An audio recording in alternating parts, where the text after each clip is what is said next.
Ladies and gentlemen, I hope someone is with us also online. Dear colleagues, good morning, and I would like to welcome you here. We are very happy that we have Athena project meeting here in Ljubljana. This is our second consortium meeting. My name is Romana Jordan, and I'm responsible for EU affairs. Since I will have, together with my colleagues from Athena GSI Group, a presentation about what we have been achieved last year. I don't want to talk more at this moment, and I have the pleasure to announce now our director, Professor Dr. Boštjan Zalar, who is very devoted and very supportive to our project, to have a welcome speech from our meeting. Please, Boštjan. Thank you. It would be a welcome address, not a welcome speech. You should not expect something too long anyway. Yeah, okay. Thank you, Dr. Romana Jordan. She was rather modest. She's actually an assistant director for European affairs. And as an assistant director, we actually identified the matters related to gender issues as a very important issue for our institution. So we entered all the actions and the Athena project a few years ago. Anyway, to present you our institution a little bit, I don't know how much the fact that we are running the Athena project at our institute and the fact that we're by far the largest research institution in Slovenia, covering different areas of sciences, are related. But okay, even if they are not related, we are very happy to have the experience, to have the opportunity to learn something new and to maybe help first the narrower society in Slovenia, and secondly, the wider society in Europe, how to address gender issues. So in a way, it's not a proper word that we were led into introducing these questions to our institution, also through the support of the European Union, which recognized the importance of these issues several years ago. And now every participant in any kind of European project or action needs to address these issues. We're slowly becoming well aware of that. Recently, we have accepted a gender equality plan at our institute. This was rather new for us. Everybody was learning, and it went through a long process of different events, different lectures, and at the end, I must say we are very happy that we have this document. I also guess that we are probably the first research organization in Slovenia that employs a devoted employee that is in charge of these issues. So no other institution has this so far. So we have our colleague, Ms. Iva Petavec, who is in charge of this issue, and I'm really looking forward how all these new approaches will help establishing more firm environment for the cooperation of scientists of both sexes and of both genders at our institute. Okay. Since I used two words, I have actually confirmed that everybody is still learning. Okay, it's a process of learning. There are lots of discussions how to support these issues, whether to put it on the paper, to have more legislation regarding the gender issues on the paper. Maybe introducing the quotas. Recently, we have some elections into different boards at the institute, and it was well exposed that the gender issues were not well addressed there. The percentage of the female scientists is still definitely too low. But as I always stress, we need to starting to address gender issues, not on the academic level, on the level of higher education, but on the level of the kindergarten and on the level of the education in the family. That's the problem. Without that, we will never, this will only be, everything on the higher levels will only be part of solutions. In general, I think in Slovenia and also in the former state, gender issues and the state of this problem was not relatively to other countries surrounding us. We were doing rather well, but okay, by far from where we wanted to be. So I hope that the activities with your problem will further improve the situation. Okay. Even in the next year, since now we have the gender equality plan, it's very easy to put words on the paper. The problem is how to put them in reality. Okay, I strongly anticipate the support from your institution to help us at the institution and the national level and wider. So I also think that the problems related to gender issues have been identified well on the national level. We have now different councils on the level of the ministries being put into operation. And I really anticipate that the situation will be improving over the years.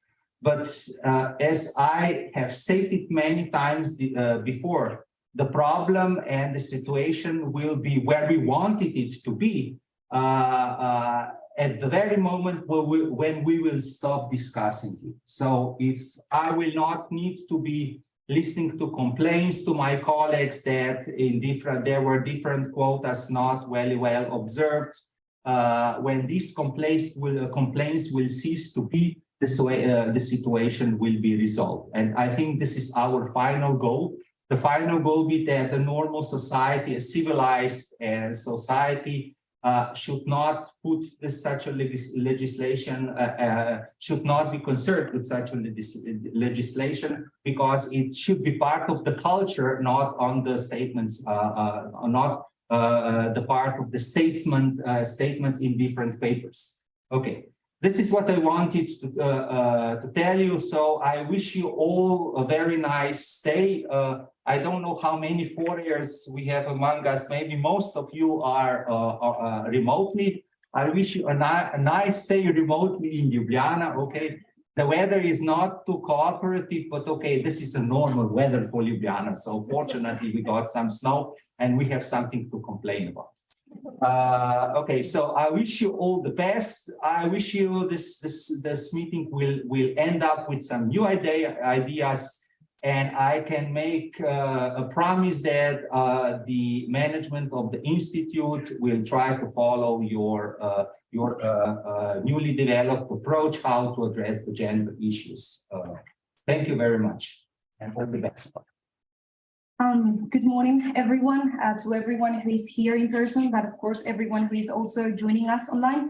Thank you very much to the director of the Jožef Stefan Institute for the opening words. My name is Marlene Santa Cruz. I'm from Consulta Europa. I'm a project manager at Consulta Europa, and we are the coordinators of the Athena project, and we also are the leaders of few work packages. I wanted to thank, first of all, to of course, our colleagues at the Jožef Stefan Institute for hosting this meeting, for also all the support, the supportive work and the efforts for helping us to organize everything. Thank you very much for that.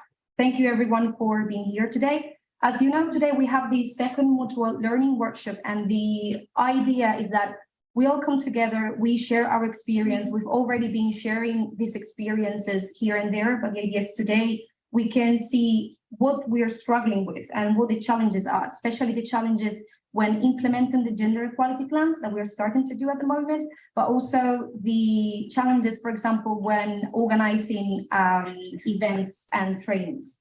So first of all, I'm going to give a brief presentation on the progress of the project.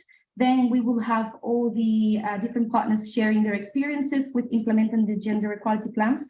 And then we're going to have a workshop. We are very happy that we will count with the participation of Gabriela Langamerova from the Center for Gender and Science. She will be sharing with us some examples of good practices when implementing gender equality plans. So, as you all know, the Athena project, basically the objective and the main objective of this project is to support the consortium partners. We are 6 research performing organizations and 2 research funding organizations in developing and implement the gender equality plans. But what's the higher and also as what the most important objective really and the most tangible thing is that we want to generate a systemic institutional change. We don't want it to be just a paper and just words.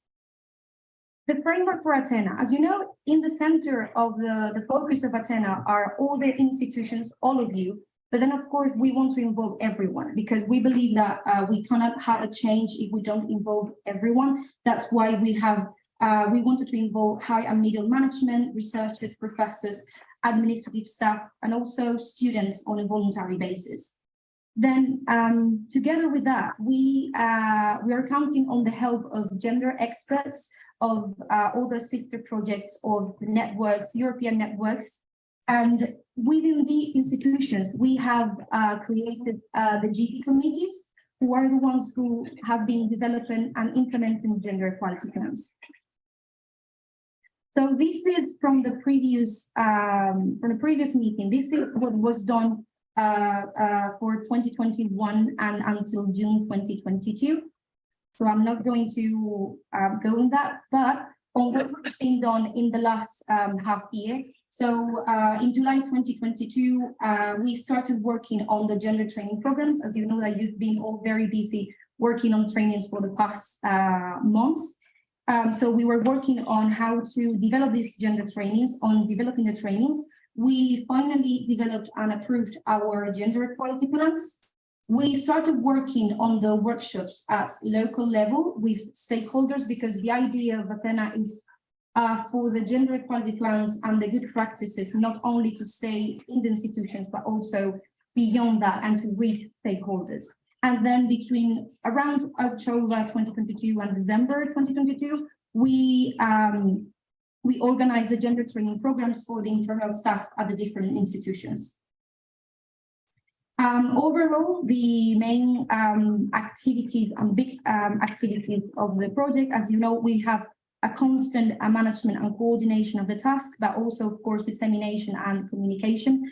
We finished the first part that had to do with analysis and audit of what was happening, not only at institutional, but also at national level. And from that, we started creating, developing the gender equality plans, but also the trainings for the GP committees and for the internal staff.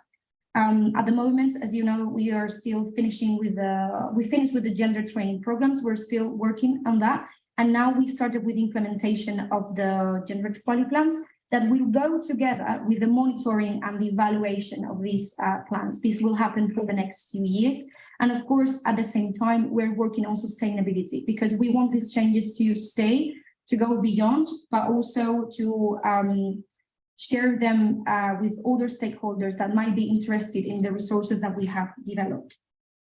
So very briefly, regarding the gender audit and assessment, we've developed some resources that can be interesting as well for external institutions, for example, like a database.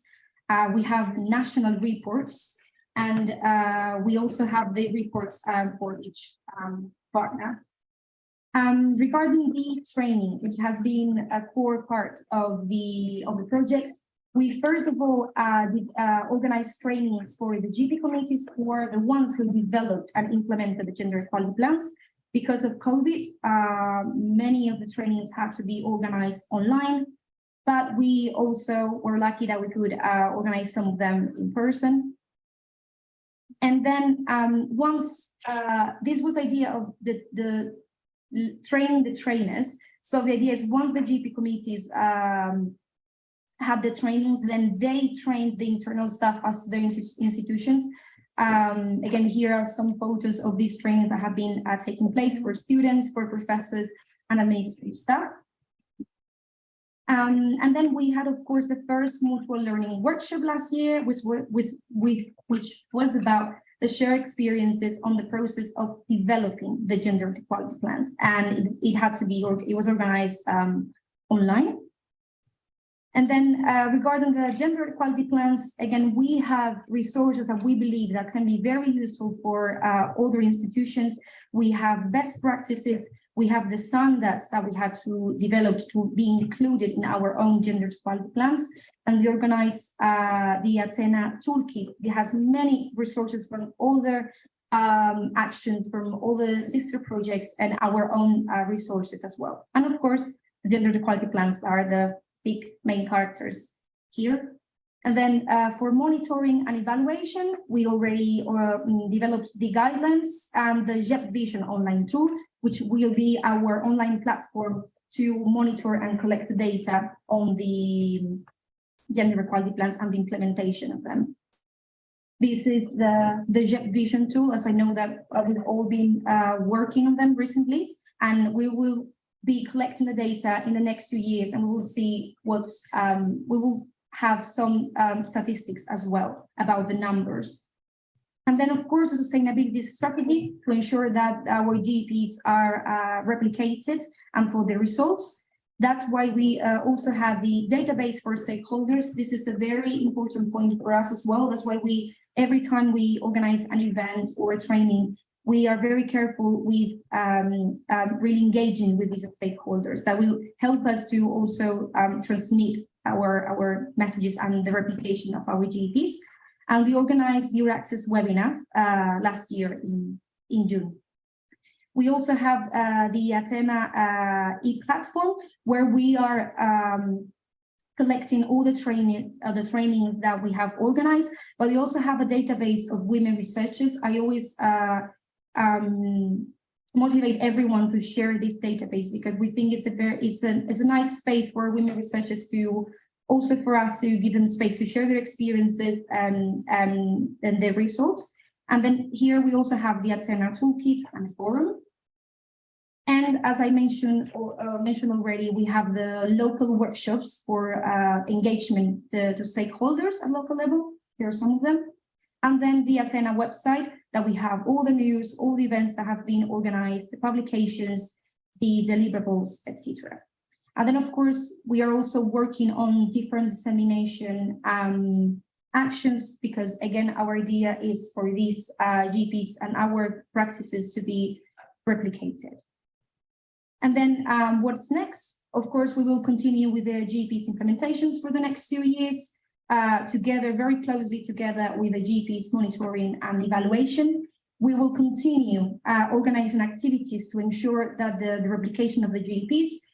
We will have a second round of local events next year, and then the second half of this year we will organize a webinar for policymakers, and we will continue participating and organizing events and synergies with other initiatives like other sister projects, networks, etc.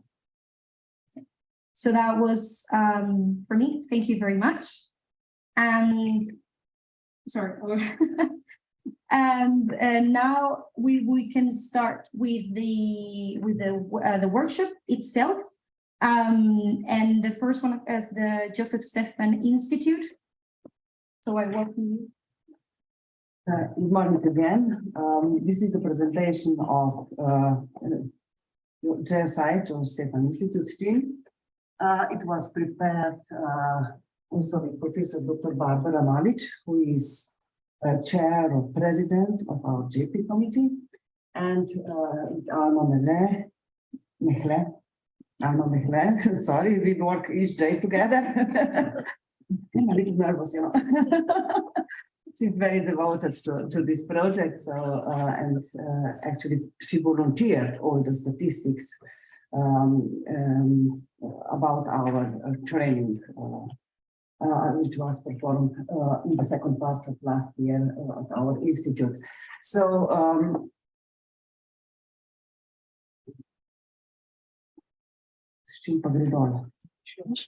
Okay.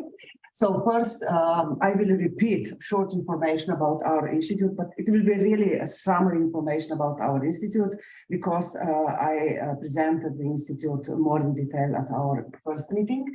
Then I will talk a little bit about our JEP and where we already started with our actions.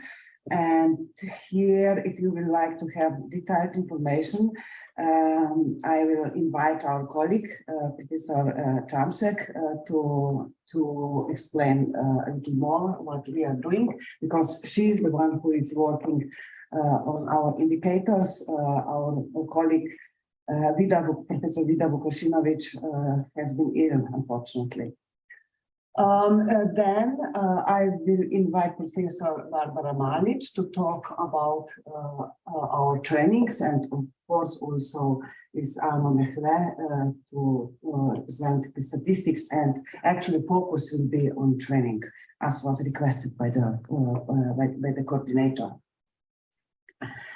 So very short, as was already said, we are the biggest institute in Slovenia, by far the biggest, almost 1,200 employees was at the end of last year here. The second biggest has in Slovenia has about 300, a little bit more employees, and we are an institute which is focusing on natural sciences, life sciences, and engineering. And this is why I really would like to stress why is the cooperation in this consortium for us of such an added value? Because you really have the knowledge we don't have at our institute, and it's really, I mean, this complementary work is very appreciated by us, and we hope also by you, because you have the possibility to get some a little bit different view on some of, let's say, your knowledge. So these are three pillars: physics, nuclear research, and energy. One pillar, chemistry, biochemistry, materials, and environment. Second, other pillar, not first, second, and third, due to importance. And then another pillar is electronics, communication, and technologies. As I said, these are the numbers from last day of last year, and still quite a lot more of our men colleagues than we have women, especially in the field of research. In the administration, we have a little bit more women than men. Because we were so focused on our research and scientific work, it is of no surprise that before 1st of February, at the time when we started the Athena project, we really didn't have some, let's say, gender equality policy action plan or other systemic approach on gender equality. But we did have some of the colleagues who knew that we have to be more, that we have to take into account also this, let's say, this challenge. And some of the project departments were involved in some of such kind of projects, but not on systemic institutes level. And it is very interesting that at the national level, a committee for women in science, the ministry responsible for research was established. And all the time, there was one colleague from Jožef Stefan Institute there, but more or less on her own behalf, because it was always a woman.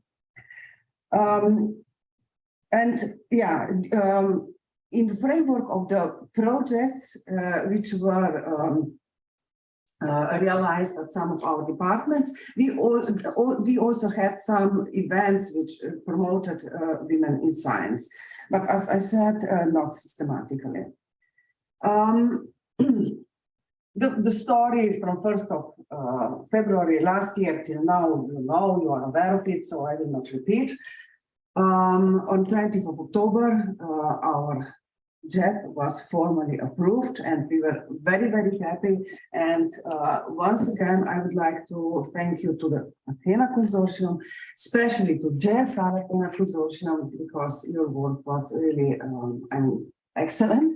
And you were very devoted also with the activities which were outside the Athena consortium. I would like to thank you also to JEPI committee members, also very active here. And of course, last but not least, to our director, because he always promoted, he has been always promoting our actions, and we really count on you also in the future. So these are key actors which participated to the result that our JEP was adopted. As I said, GSI Athena consortium, then JEP committee members and the director and scientific council who said at the end yes. And then also, of course, our external gender expert from University of Ljubljana. And I also have to stress the importance of administrative staff, because they helped us with all the quantitative data we needed. And for this, of course, we have to discuss with them so that they could easily understand why is this important for Institute. Not because they are collecting the data because of the project, but because they are collecting the data to, build or design and then build a better environment at our institute. Now I will go very quickly through different pillars of our JEP and explain what we are already implementing or trying to implement. First, work-life balance and organizational culture. Of course, I have to say that I cannot say for any task that it is already done. But since JEP was adopted in October last year, we started, but not finished the actions yet. So at the moment, I can say that we already started with building or preparing proposals to change some of internal acts, and we also sent the proposals to our director and scientific committee.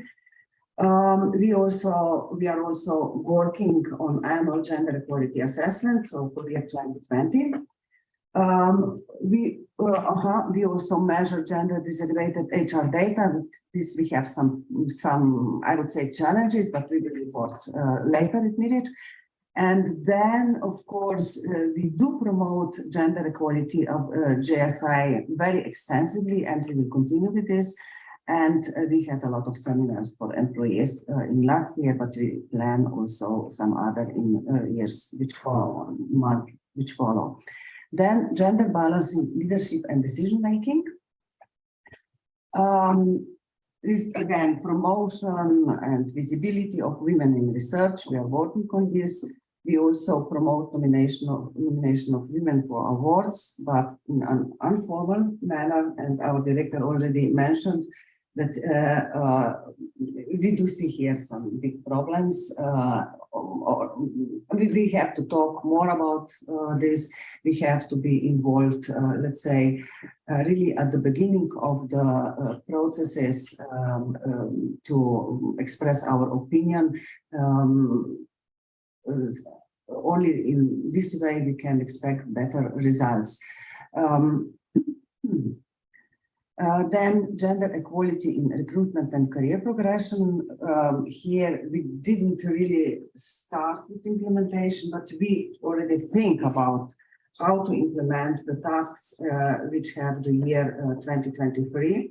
Of course, the biggest challenge is establishment of HR unit, which is actually part of bigger changes and transformation of our institute. So, but this is actually source of all our actions. So we will not keep these tasks aside because they are difficult, no, but we are still thinking how to do that, how to perform them. Then integrating gender dimension to research and teaching content. Of course, we very extensively on use of gender sensitive language at GSI because we didn't use it at all in the past. So it was all new tasks, and Now I think quite a lot of people are already aware. We already have here quite good achievements, but we know that the task is not finished yet. And then, of course, promotion of the use of gender-sensitive language. Here we have to work a lot. Then is measures against gender-based violence, including sexual harassment. We know that in the framework of educational actions, we have to organize also a workshop on gender-based violence. Actually, this is the only one who left for this year. From last year, was not organized last year because we had too much of them. We cannot, bombard people too much with this new, let's say, field.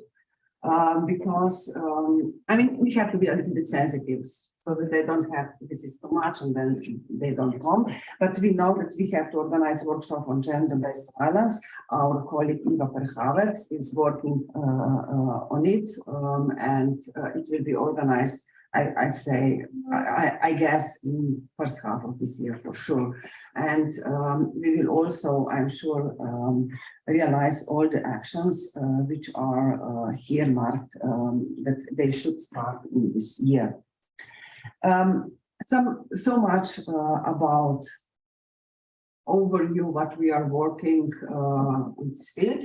So this was really a short overview, and now I would like to invite my colleague Barbara, who will talk about our training. Thank you a lot. Thanks a lot, Romana. So greetings to everyone. As Romana already said, my name is Barbara Malic, and not only being a part of Athena, I'm also very much involved in the I'm not sure how to pronounce it, GEPI committee. For your information, as we are in Slovenia, we found a very nice short name for it, Ines.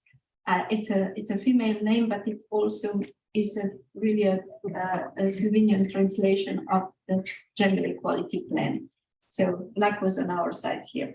I will just briefly explain how the training of our staff took place in autumn, between October and November. We decided for that period because it is that period when we usually have institutes like lectures and colloquia where colleagues have lectures for students, so that we assumed that the participation would be high. But I must say that we started preparing the modules very much in advance in late spring or summer. Although I'm presenting, please note that this has not been my achievement, but the achievement of the whole committee, and also a portion of members of Athena, and some of them are sitting with me here in this lecture room. So because of the COVID heritage, I would say, the trainings were performed in hybrid format, and indeed it was found that more than half of the participants were online. One of the reasons for that is also that we have a dislocated unit with about 300 people, about 20 kilometers from the main campus. So it was much easier for them to be online. As I mentioned before, the organization was a joint effort of the GEPI committee and Athena consortium. Romana previously told that we are not from the social sciences field. We are mainly from natural sciences and engineering, so we needed external experts for our lecturers, which is, I think, a good, because for sure we learned a lot. And the methodology was developed for each module. We decided that 2 members of GEPI committee or Athena were responsible for each module, and they developed the methodology. So I will not be talking so much about the content of the modules, but about the more or less about the methodology. So we selected the titles that were proposed. The first was on unconscious bias and its effects in the work environment. And here we had the lecture of our external gender expert. She's, I would say, a nationwide expert on the gender equality topics. It's Milica Antić-Gaban. And then we had a workshop that included online tests and discussion of the results. Then in the second module, which was on gender equality in leadership positions and decision-making positions, we had first two lectures. One was external and the other one was a summary of a study done by one of our colleagues from the Institute, Professor Miha Čekada, who observed that the portion of the fraction of females in the decision bodies was decreasing with time. So it is something which the director also mentioned before. And after that, we had a roundtable discussion, which included two directors of research institutes, including our director and directors of companies. And it was really an interesting to listen to their views on the topics related to leadership and gender equality. The third module, I think this one was the most popular one or the most populated. It had the largest audience, was obviously touching an important question, and that is how to establish a balance between work and private life. As we all know in research, it is difficult to have a boundary. And it included lecture in three parts, the professor from University of Maribor, and a lot of activities for the participants. So we obtained questionnaires and we needed to think about the answers and opinions. Then we had a module on ethics, integrity, and gender equality in research. So these are the things which we need to keep in mind, especially when we write.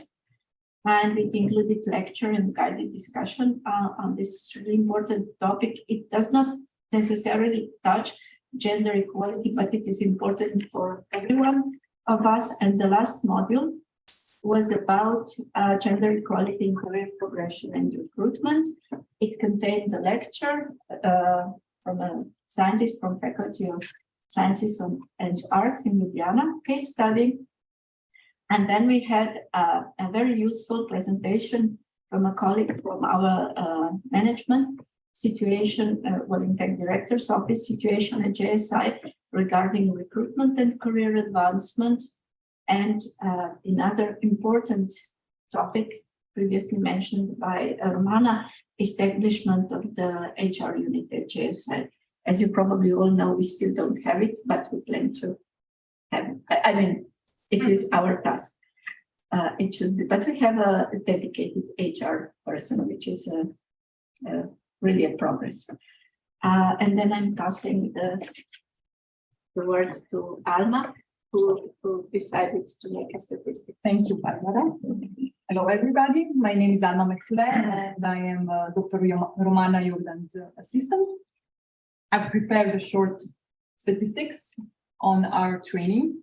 So we've had in total 201 participants at our 5 modules, which is, I would say it's good, but we recorded all of our modules. So we expect to have more views. We already have additional views actually. And we will also add English subtitles for our foreign researchers so that everyone can view our training. To the left, you can see a total number of participants per module.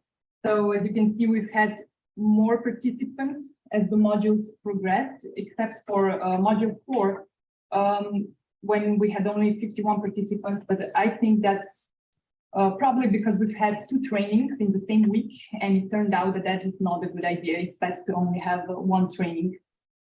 So if you take a look at the figure, as you would expect, we've had most interest from our researchers, then administrative staff, and then high middle management staff. The interest as modules progressed was kind of getting higher for administrative staff. Perhaps we can also speak about a slight positive trend in management participation at the last two modules.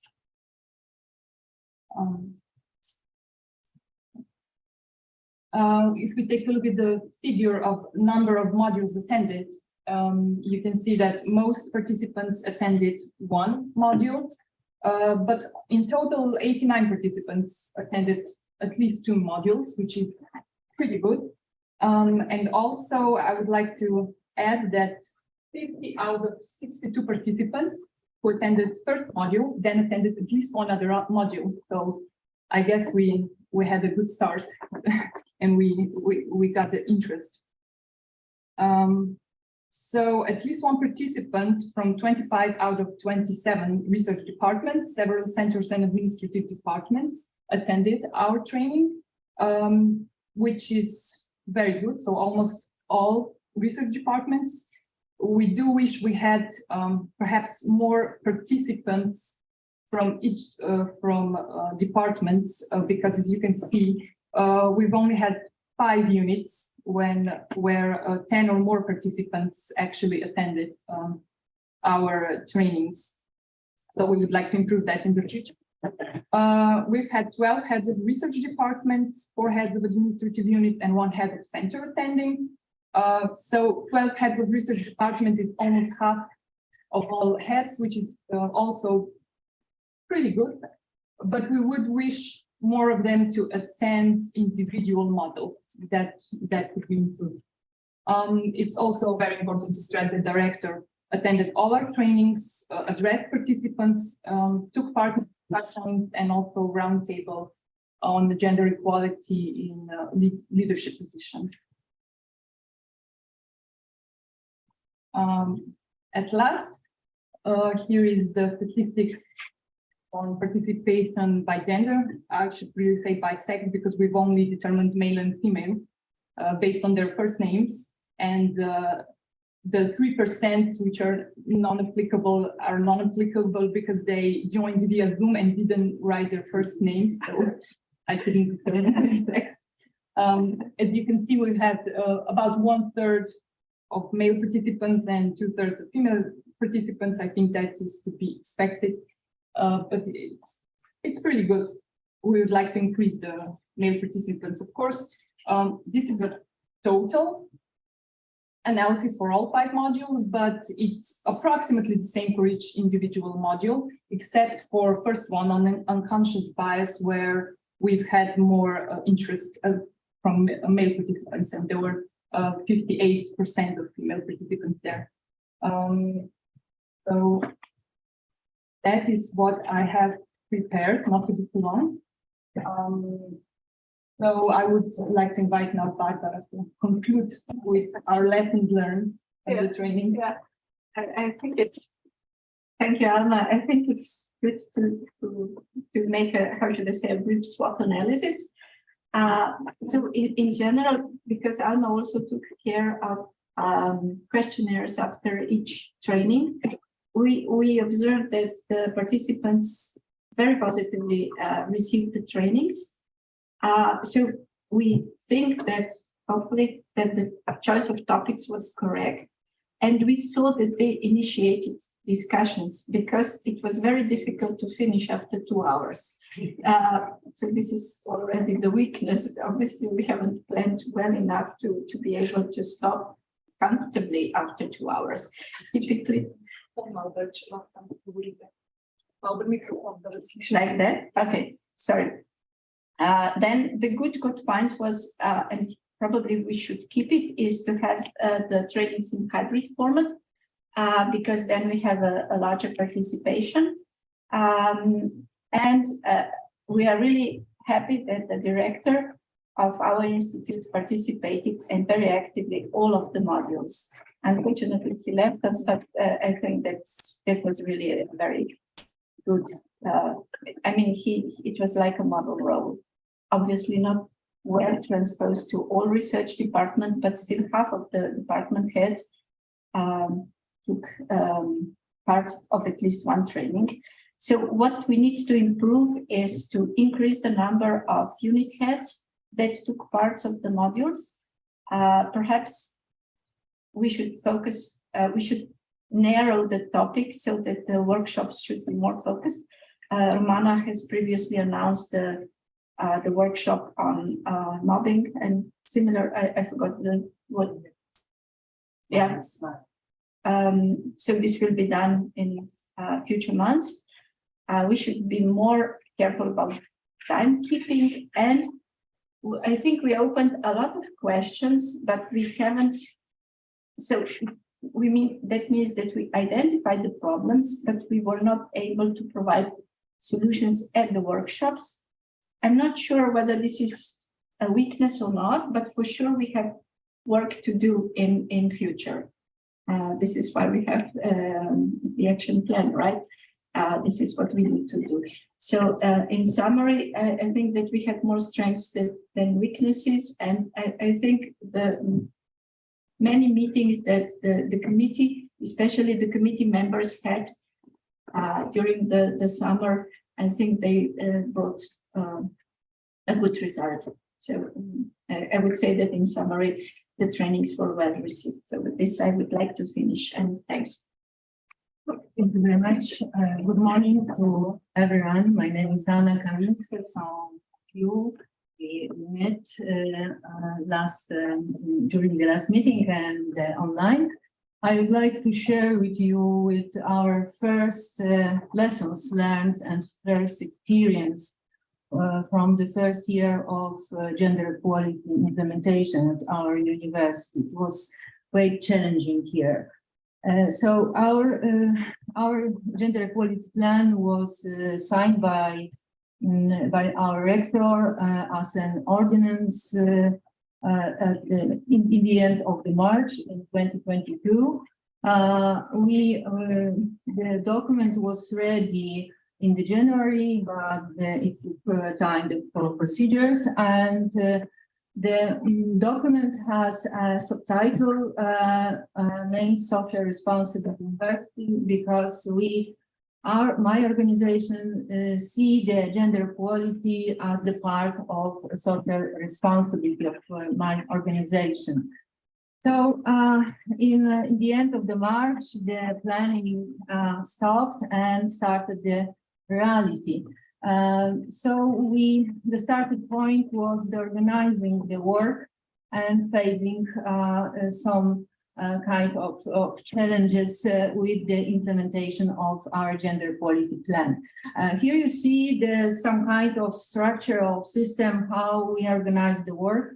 And the Gender Equality Plan Implementation Committee has been enlarged during the working under this document, and as it was established additional document about this committee. And what was new at our university, that the gender equality ombudswoman or man was appointed. At this moment, it's the woman. She is responsible for gender equality plan coordination between the other departments and the dissemination of gender equality plan. And our team, Athena team, it's responsible also for monitoring and evaluation. Our small team has this task also within our organization too, and of course we are responsible for the coordination of Athena project that are related similar with the gender equality plan too. And in gender equality plan implementation, we have also the different departments that are responsible for implementation of the specific actions. And we understand that the institutionalization of gender equality plan, that not only the Athena is responsible for implementation, but also other departments too are involved. If you will see our gender equality plan, so many activities indeed they are written to to the activity of those departments like Human Resources Department or Science Department or the Organizational and Legal Department too. So what and the reality, what did we manage to achieve this year? Most of activities that we planned for 2022, we managed to start and to implement. 3 actions were not started. One of these actions is related to labor law in Poland, and we are expecting the changes in 2023. So university decided to postpone the starting these activities. And the starting point of implementation of our gender equality plan was developing a learning platform. The aim of this platform in the future we see as the kind of gender equality observatory that involves the materials, the research, the point of webinars, online materials, everything. We would like to make it much more attractive because at this moment it's much more official. It's connected with the higher excellence that got our university, and now we have uploaded the trainings, online trainings as webinars that were performed within the Athena project. And I would say that this platform helped us to organize also the online trainings because we organize this as the webinars, and now these materials and all the models are available to learn, to insert, and so it's good because we were very afraid of involving the participants to our face-to-face training, and in my opinion it's a good solution because we see some not too much understanding what we are doing, sometimes not too much the gender equality awareness. So it helped that everybody in properly time and suitable time for each of us, of our community, can learn by him or herself. So, and our university started with some kind of event that presented academic and research career pathway from the gender perspective. In fact, we started those events for the gender equality plan, but now we are working and we are planning to add also especially the gender perspective. But in fact, these events are very, I think, attractive, especially for PhD candidates, for students, because some of researchers, but not only researchers, for example, the businesswomen or men, are presenting what they manage, how they manage to make a use from the research too, not the research project, but also the research for society or for her or his research career as well. So I think it's a very good also the opportunity to involve external stakeholders too, because we are inviting not our internal researchers, but also ours too, but also the external guests. So, and I think that it's good. I have to highlight that we managed to, in some way, because during the preparation of monitoring report and data collections, to manage to build some kind of coordination and structure of implementation, monitoring, and evaluation, because this time was very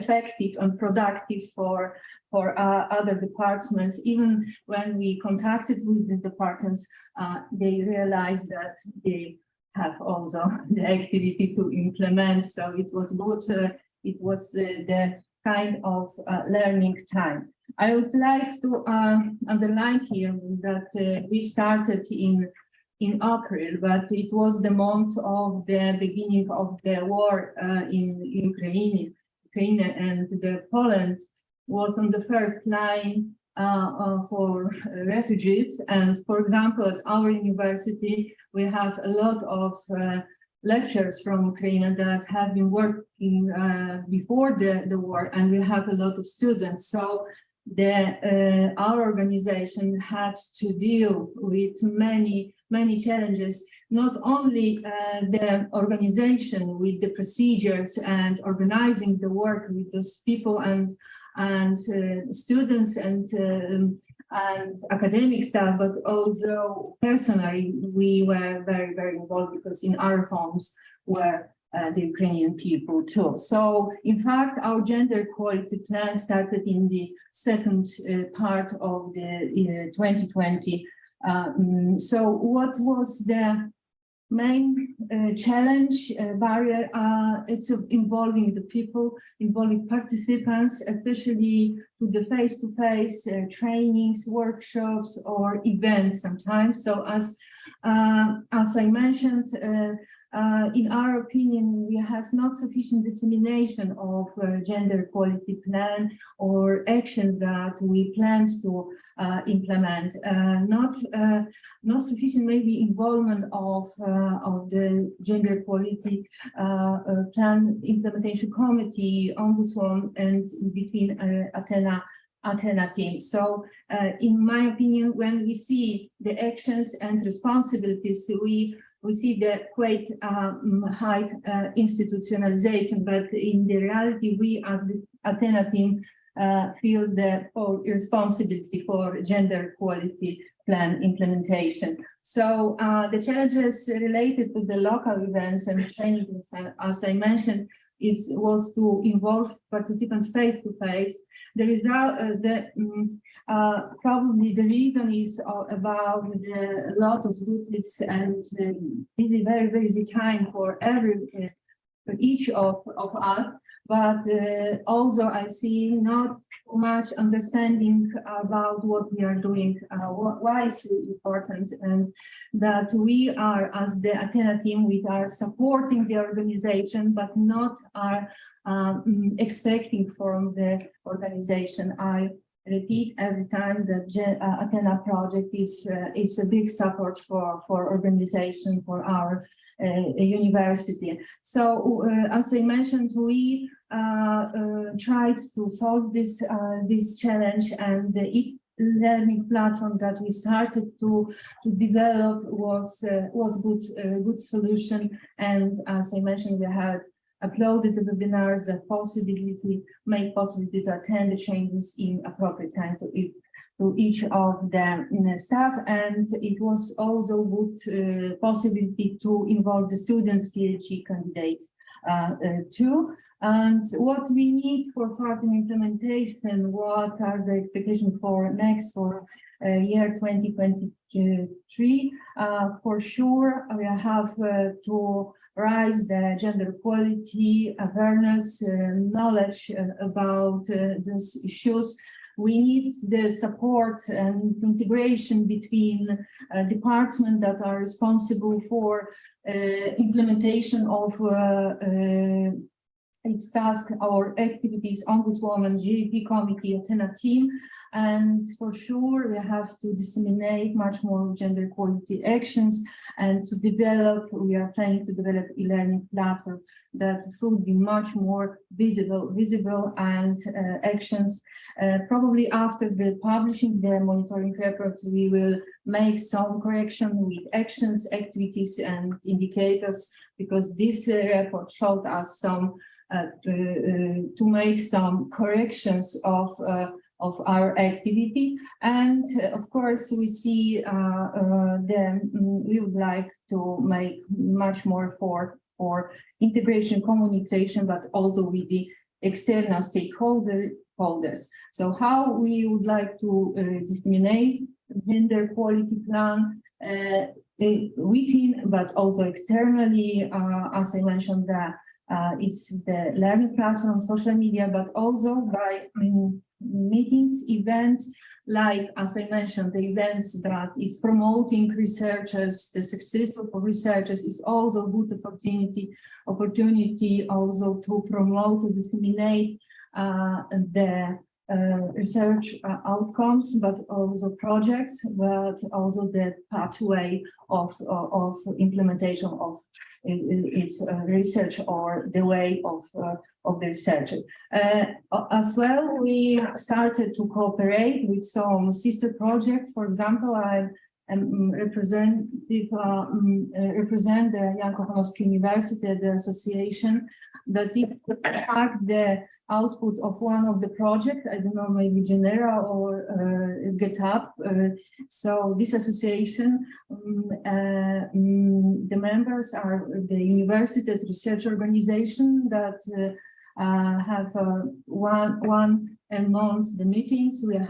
We exchange our practices, workshops, like here we are doing the same things, and we are sharing our challenging, and we are sharing information about events and the common maybe conferences. So it's really good. The members are not only from Poland and from other organization too, so it's very useful for supporting with the implementation. And we have a chance to disseminate our also practices and within the Jan Kochanowski University, but also within the Athena project. So it was quite challenging year, because challenge with the implementation of gender equality plan, developing the monitoring system, and so a lot of pressure and it's sometimes stressful, but I think that the support and we managed to make a lot, especially that reality has lots of situations that we didn't expect. Thank you very much. Thank you very much, Anna. Thank you very much, the Jožef Stefan Institute, for the early presentation. I would like to welcome now Corina and Stefania from the University of Bucharest. Well, thank you so much. My name is Corina Ilinca, and I'm here with Stefania Chihaya, who is going to present you in short about communication and the dissemination strategies. She's leading that, and we will be on the topic shortly. We're going to talk about Bucharest, Romania. I think you already met our professor Laura Bromberg, who came to the other meeting, and she is the project coordinator, and she was nominated as the gender equality officer at our university without a special payment, but she's being a gender equality officer plays the role of an ombudswoman at our university. So also in our team, we have Irina Kostachev, who is a gender expert, external gender expert, but she's also teaching at our university. And Bianca Mihaila, assistant with the coordination and monitoring activities. She is also part of the statistical office at our university, basically gathering data and analyzing it within the whole university. We implemented the gender equality plan, so we have it legally endorsed. We also have the gender equality plan at national level recognized and validated, and this was recently done, and we are very happy that because it is the only gender equality plan in the country that is validated and recognized at national level. By the National Agency for Gender Equal Chances, basically equal chances in general. And recently we started, and it's in the middle of the establishment of the Bureau for Inclusion, Equity, and Equal Opportunity within our. Excuse me. May I say something? Please share your slides. Okay. In the virtual room. So just to see the slides you missed, sorry, I didn't know you cannot see the presentation. So we have the first slide here. Then the team, the names of our colleagues, The slide I was talking was this one. Yeah, we actually have a gender equality plan at institutional level. It is recognized, endorsed at national level, and we are in the middle of establishing a Bureau for Inclusion, Equity, and Equal Opportunity within the university. And as I said, the Professor Laura Grunberg was nominated recently as the Gender Equality Officer within our university. We organized several capacity building trainings, and our colleague Irina Kostakev took care of delivering the trainings with our support, of course. And the most successful training was the one that was organized with the help of our administrative human resources department. In total, we had 154 participants. There were 11 participants from the committee for the gender equality plan implementation, 56 participants from the administrative staff, and 87 participants within the students group. You can see here some photos from our trainings. We were very happy because we could have some face-to-face trainings, but we started with online and also did online trainings. Until now, we thought that it's very important to consider the dissemination of research results within our university. We have 19 faculties, and there are different domains from social sciences to natural sciences. And even in the social sciences, there are professors who are working within the gender studies and who don't know very well the work that is done within other faculties. And we established an informal network of professors and PhD students who are interested in the topic of gender studies, with the aim to know more about their activities. And one of their suggestions was to create a sort of center or platform in which the research results are presented in order to disseminate their work. And so we started in fall 2022, the Gender Studies platform within the University of Bucharest Research Institute. We thought that monthly meetings would be very helpful, and we already had 2 meetings, and we are planning a conference in March. Now, also with professors from other universities. So if you'd like to know Bucharest and to come to see our work, our research work in gender studies, it's mainly on research done in this area. So we are planning to organize on March 10th. So we are planning that. Then we thought, okay, we are doing the Athena activities, but our members of the Academica don't know, and it's pretty difficult to post on the Facebook page of the university and on the website of the university all our activities daily. So we thought that we might benefit from the creation of a website and Facebook page, and I'll let Stefania to tell you more about it because she's in charge of that.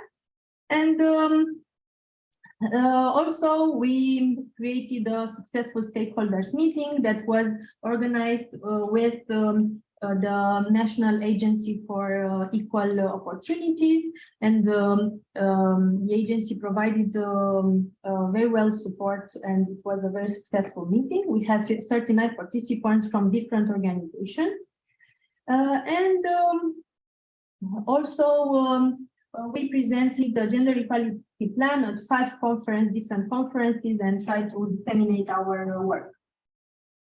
As I told you, we created the gender studies platform, and you can see photos from our meetings. our 2 meetings are till now, but we are planning to do it monthly. It was very interesting because we had topics, various topics from gender in disaster research, gender in related to prisons and women in prison, and other genders in prison. So we didn't know that we had colleagues actually from our own faculty that were doing that, but they knew that we founded this platform, and by voluntary basis, that a colleague of ours came and presented after that his works. And then there are other topics. You can see here a history of literature, of the Romanian literature written by women. So our colleague Monica Manolaki had a presentation of her perspective of the type of literature women wrote. So this is part of her research, and there are many other topics from different areas and very interesting, and from the gender studies platform. Yeah. And because it is supported and it is developed under the University of Bucharest Research Institute, we also have a page. Well, basically, as I told you, we had those informal meetings where the vice rector for research participated. She's a woman also, and she proposed that we develop this platform because there was also another platform, as you can see here, Health Sciences, also with interdisciplinary aims, and she basically supported the development of this platform. Now, Stefania, please tell us about communication, and I'll come back.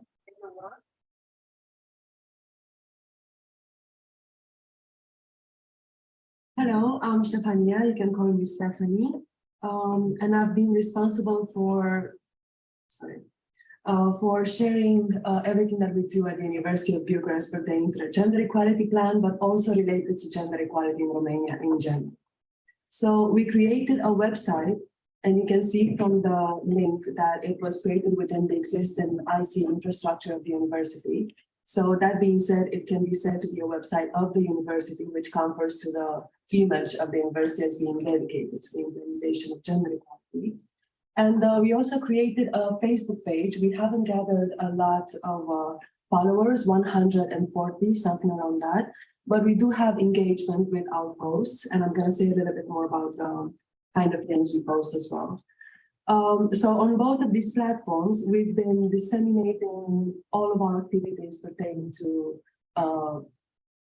every single project activity, from the trainings and the workshops organized, the student workshops as well, the conferences that our project coordinator, Professor Bloomberg, attended to present the gender equality plan. But we've also been sharing on the Facebook page specifically links to research studies and to surveys and to articles pertaining to gender equality, both at the academic level and at the institutional level in Romania. As I was saying, Professor Bloomberg did present our gender equality plan at a number of 5 conferences / roundtables / workshops.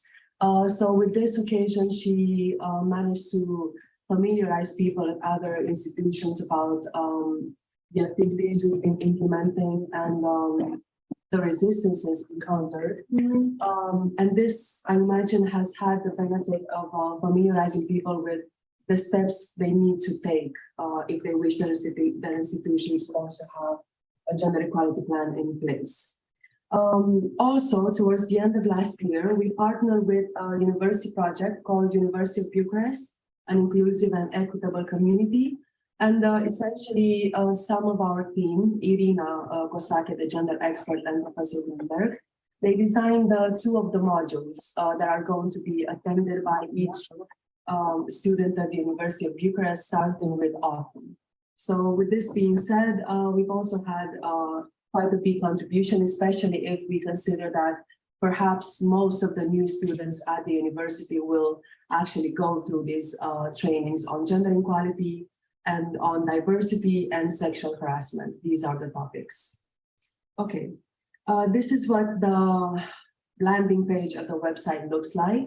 There's an automatic translation button to English because the website is in Romanian, so please forgive the poor grammar at the beginning. And we also have pages listed on this website related to the Athena project, the partner institutions, the objectives of the project. And also we have a blog section, which is where we've been updating all of the news related to our activity. And also we have a resources page, which is useful with a lot of materials from the European Commission and from the Athena project, and a lot of statistical reports about Romania and the European Union in general. And the good news is that we've been looking at the insights section to see who's been actually visiting the website. And we have a minimum of 150 unique visitors each month. And most of these visitors are new. So we could be said that this does play a part, like Corina suggested earlier, in people actually getting to know what this gender equality plan is about and how they might contribute their suggestions to it. This is the Facebook page. Yeah, not much to say about this. And I will let Corina continue with the challenges we've been in. Thank you so much. Actually, I think before having the Facebook page, we couldn't disseminate our news. We started posting a lot on the website, and this was the reason for the creation of the Facebook page, because we didn't know how to disseminate to our colleagues. And the newsletter is already implemented. And yeah, I'll get to the newsletter in a moment. So barriers and challenges encountered. In terms of time and human resources constraints, we actually have a small project team. So you now know the whole team, except Irina Kostake and Bianca, who is actually recently added to the team. And we also implement the activities, we monitor the situation, and we do all the reporting, and it's pretty challenging.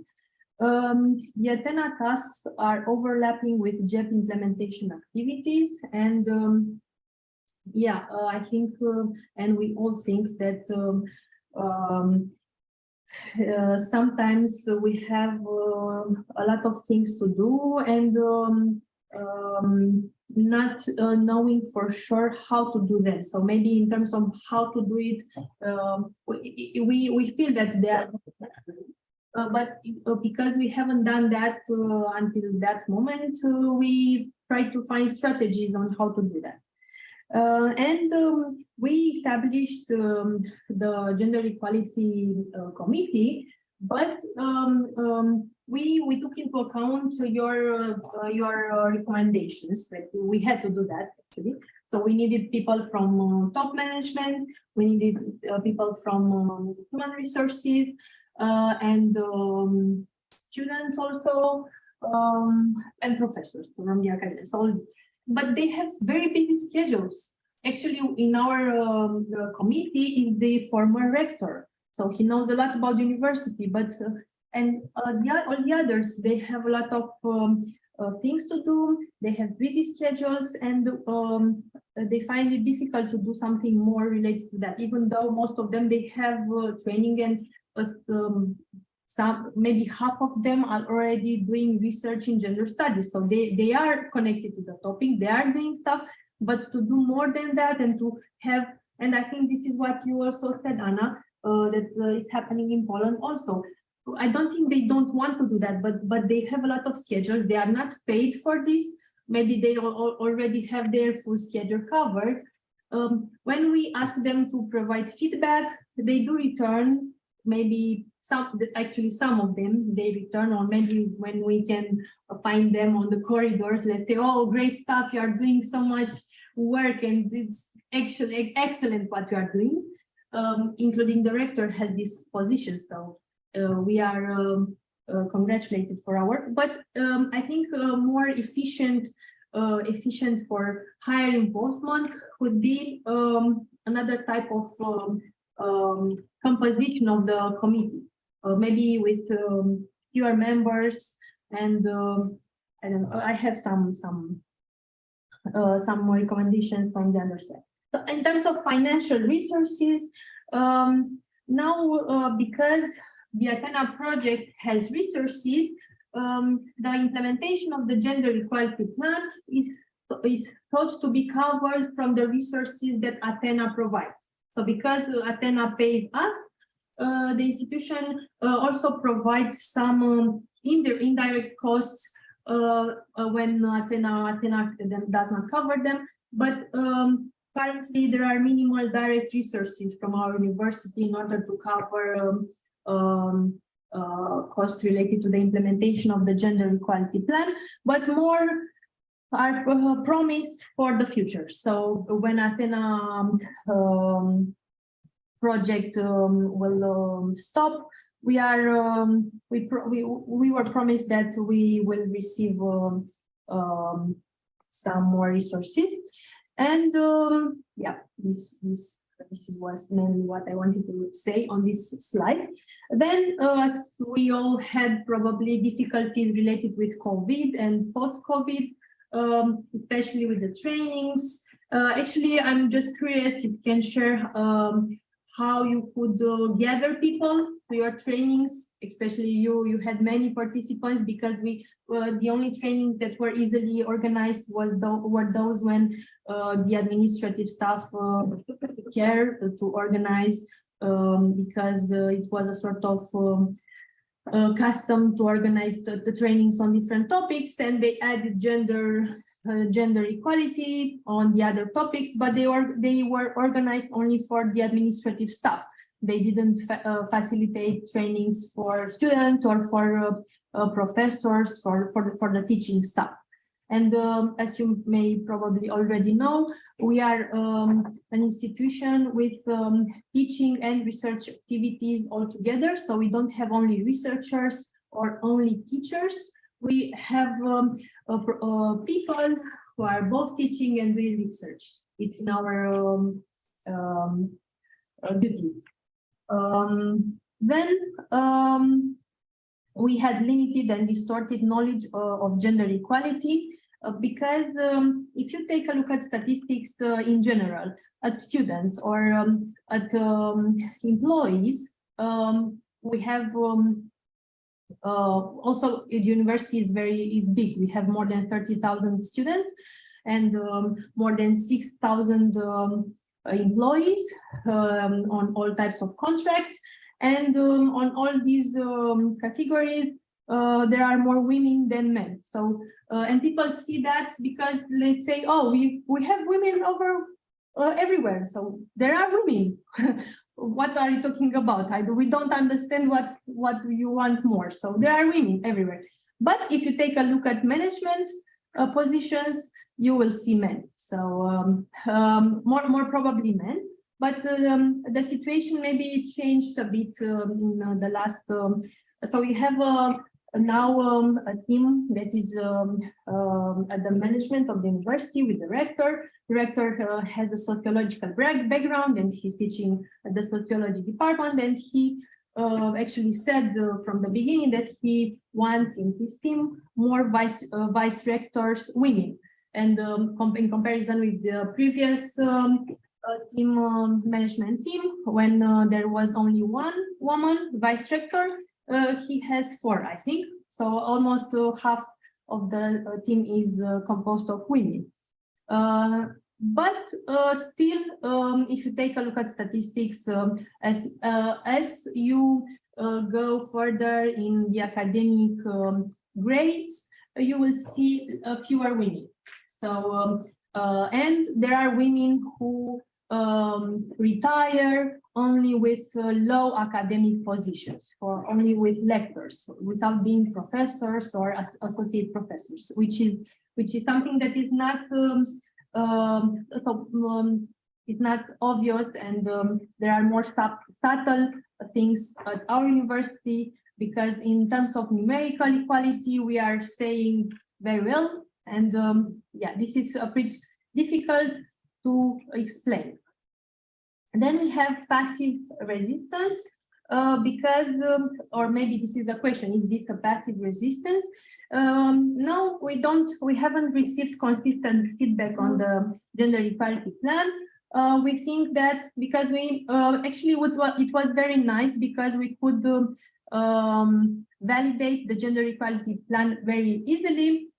And actually, even though the management knew that we are working on the development of the plan, we received the requirement to do it very fast because they couldn't apply to receive funds from Horizon project because we didn't have a gender equality plan. So we created the gender equality plan very quickly as we could, and of course that we discovered with the feedback from the project that we have to do some more things in order to have a more better written gender equality plan. At least the feedback was positive. They said, okay, great, we have a gender equality plan, it is approved, go further with implementing the plan. Okay, I'll try to. Then it was a low interest from STEAM academics, from academics on natural sciences. It was difficult to engage them in our trainings. Low consistent support from students, even though we try to invite the Association of Students to come to our trainings and discussions. Difficulties in developing the stakeholder database, because we understood that we should have a sort of partnership with that that organization, and we asked for the official approval of the director of the institution, and further we understood that it's enough to invite a person from our institution to agree with to be part of that database. So we are starting to develop the stakeholder database more. And then hard to get staff opinions on a gender equality plan for website and Facebook promotion, in order to see that there are people who support and to be publicly done. Then for recommendations would be for the committee to have fewer members with clearer responsibilities, and maybe to be paid for their work, because on voluntary basis this might not be motivating. Better structuring of the following gender equality plan, as I told you, because there are some aspects that can be improved in terms of the types of indicators we created and the responsibilities we wrote. Then clearly define teams and responsibilities between consultancy, implementation, and monitoring teams for the gender equality plan for the future sustainability of the project after Athena ends. More resources allocated to salaries for people involved in projects related to gender equality, because in comparison with other projects that are funded by the European Union, this project is poorly funded, so the funds are pretty low in comparison with the projects that are for research, for example, or any other projects within our university. Then better collaboration with other agencies in Romania and maybe from other countries that have gender equality plans already implemented, and in our country only these two institutions have, and these are related with insurance, quality insurance, and funds for research. And then a closer collaboration with our ethics committee at our university.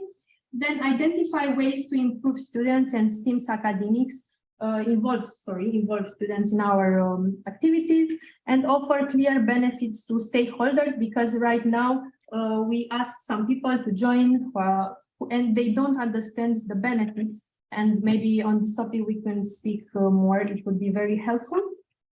Then better allocation of time for future Horizon projects. Yes, sorry. We had many things to do, and but look, we have 15 minutes for each, and you are coming on. Sorry. And yeah, as you can see here, there are some something that we would also need in terms of reporting procedures and differences. among partner organization because we are a big one. And this is the last slide. You can see here a supporting message from our professor Cosima Arduș. Thank you so much.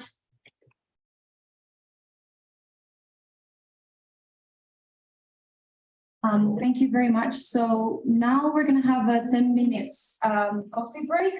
So we can be here back at 11:45 and then we'll continue with the workshop. Thank you very much. Marlene was too nice to say, but I will do it. Please. No, look, we planned 15 minutes each, and we are behind the schedule, and we definitely have to finish until 2 o'clock because we have lunch fixed there. So please keep the time, 15 minutes. Thank you. Okay, so welcome back, everyone. For the next presentation, before we run to that, just a quick reminder that we are behind schedule, so we can stick to the 15 minutes so that we later have also time for the workshop from the external expert. So now I would like to welcome, I think they're connected online, to Carolina Mesa for University of Las Palmas, or Jaisa.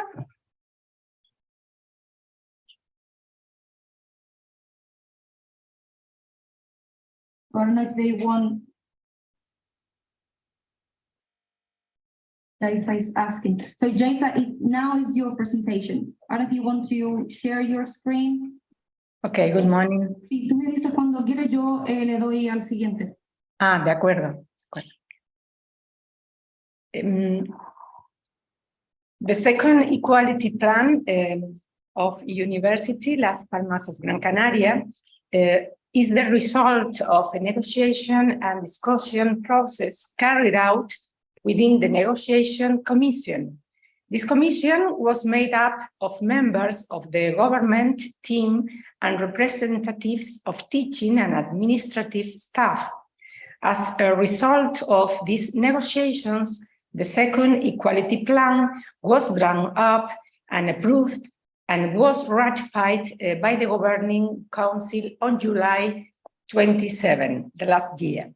After some formalities, this plan was enrolled in the specific register of equality plans. The registration is a mandatory legal requirement. The second equality plan of the university is structured around 6 main lines of action, which are developed in 14 objectives and 49 measures. Firstly, the main objective of the measures, promotion of a culture of equality. In this subject is to develop actions and initiatives to promote respect of the right for the right to equality and non-discrimination. Secondly, access and promotion. Through various measures, the objective is, on one side, to promote equal opportunities in the professional career, and on the other side, to carry out a study about the causes that prevent the professional promotion of women. Therefore, depending on the results of this study, we will adopt appropriate measures to solve the difficulties detected. Thirdly, teaching, research, and transfer. In relation to this line of action, we intend the following purpose: promote the gender approach in teaching, promote the participation of women in research and transfer, and the incorporation of the gender perspective in research. In relation to participation and representation, the following objectives are to encourage the participation of women in university life and promote the balanced presence of women and men in the governing and responsible agents. In relation co-responsibility, conciliation, work-life balance, The objectives of this line of action are ensure compliance with work-life balance and promote responsible work-life balance. Lastly, preventing sexual and gender-based harassment. We propose, on the one hand, to raise knowledge in order to prevent sexual harassment and/or gender-based harassment. On the other hand, to evaluate the university protocol about this matter. In this slide, I am going to speak of dissemination, actions implemented. Due to the gender plan was approved at the end of July, followed by the holiday period and the start of the academic year, we have had a short period of about 3 months for the implementation of this plan. So we are still at an early stage of the implementation. In anticipation of this circumstance, during this initial period, we have dedicated to raise awareness of the equality plan among the university community and to prepare for its implementation. Therefore, during these first 3 months, we have focused on developing activities to disseminate the equality plan so that the different groups of the university community can get to know the content of the plan. We consider these actions to be essential. The following slide regarding main activities carried out also on October 27, the Equality Unit of the university arranged a workshop to present to the stakeholders the barriers and challenges encountered, as well as the solutions to overcome those possible disadvantages, during the GEP. This workshop consisted in a debate about the difficulties encountered by women researchers of university in their career. So this workshop was to address the relevance of gender equality plans in the field of research and transfer, and to present the measures in this field included in this plan. Regarding training activities to raise awareness of gender equality, on November 11, last year, the Equality Unit organized a gender training program for their institutional staff about leadership and professional progression in the public sector, leadership and professional progression in companies, and leadership and professional progression in research. Likewise, on December 12, in the Week of Human Rights, the university organized training on gender equality and human rights was carried out. The first conference explained the different challenges faced by girls and women around the world, and how human rights protect them in theory, but not in practice. In the second conference, they discussed the work carried out by women in the world and how this implies inequality and discrimination for them. Regarding activities on gender perspective in research, on December 13, the awards ceremony Advancing Inequality was held. The Advancing Inequality Awards from the university aimed to recognize the best final degree and final master's projects that address issues related to effective equality between women and men, and or the incorporation of gender as a perspective or category of analysis, which are presented and defended at the university in the academic year corresponding to each call.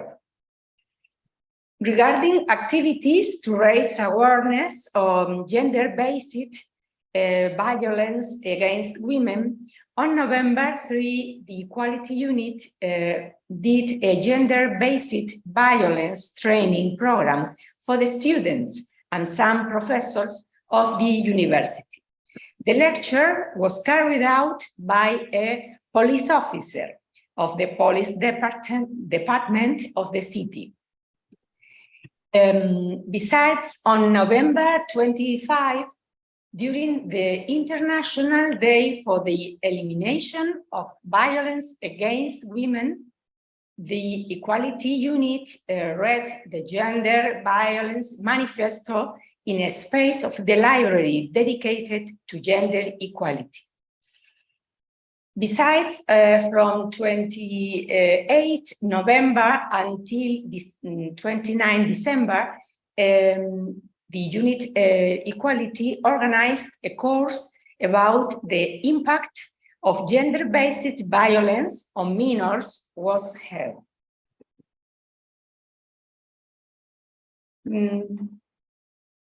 Regarding the slide, the fourth slide, please. Before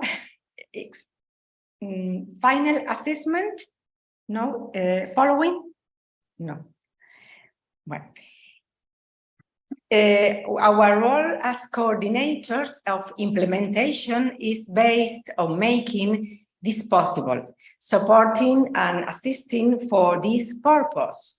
To this end, we are working with responsible agents have been intensified to raise awareness about the importance of meeting in order to achieve these aims, and also offering the necessary cooperation to do it. In accordance with Spanish law, the plan may be revised during its lifetime to add, improve, correct, intensify, or even to stop implementing some measures. This will be reviewed according to the effects generated by the agreed measures. To this end, a monitoring committee has been set up to oversee the monitoring, evaluation, and revision of the plan. This is a summary and a broad outline of the brief experience in the implementation of the University Equality Plan. Thank you so much for your attention. Thank you very much. Now I would like to welcome, I think it's Gabriel and Susanna. Thank you. Hello, my name is Susanna, and I joined the Athena team in autumn last year, so I'm quite a new one, and I'm happy to be here to see you, at least some of you live. And we decided to present, to show you a gender balance in presentation. That's why we share it with Gabriel, and as it is visible in this room as well, when we're discussing gender equality, the underrepresented gender is a male.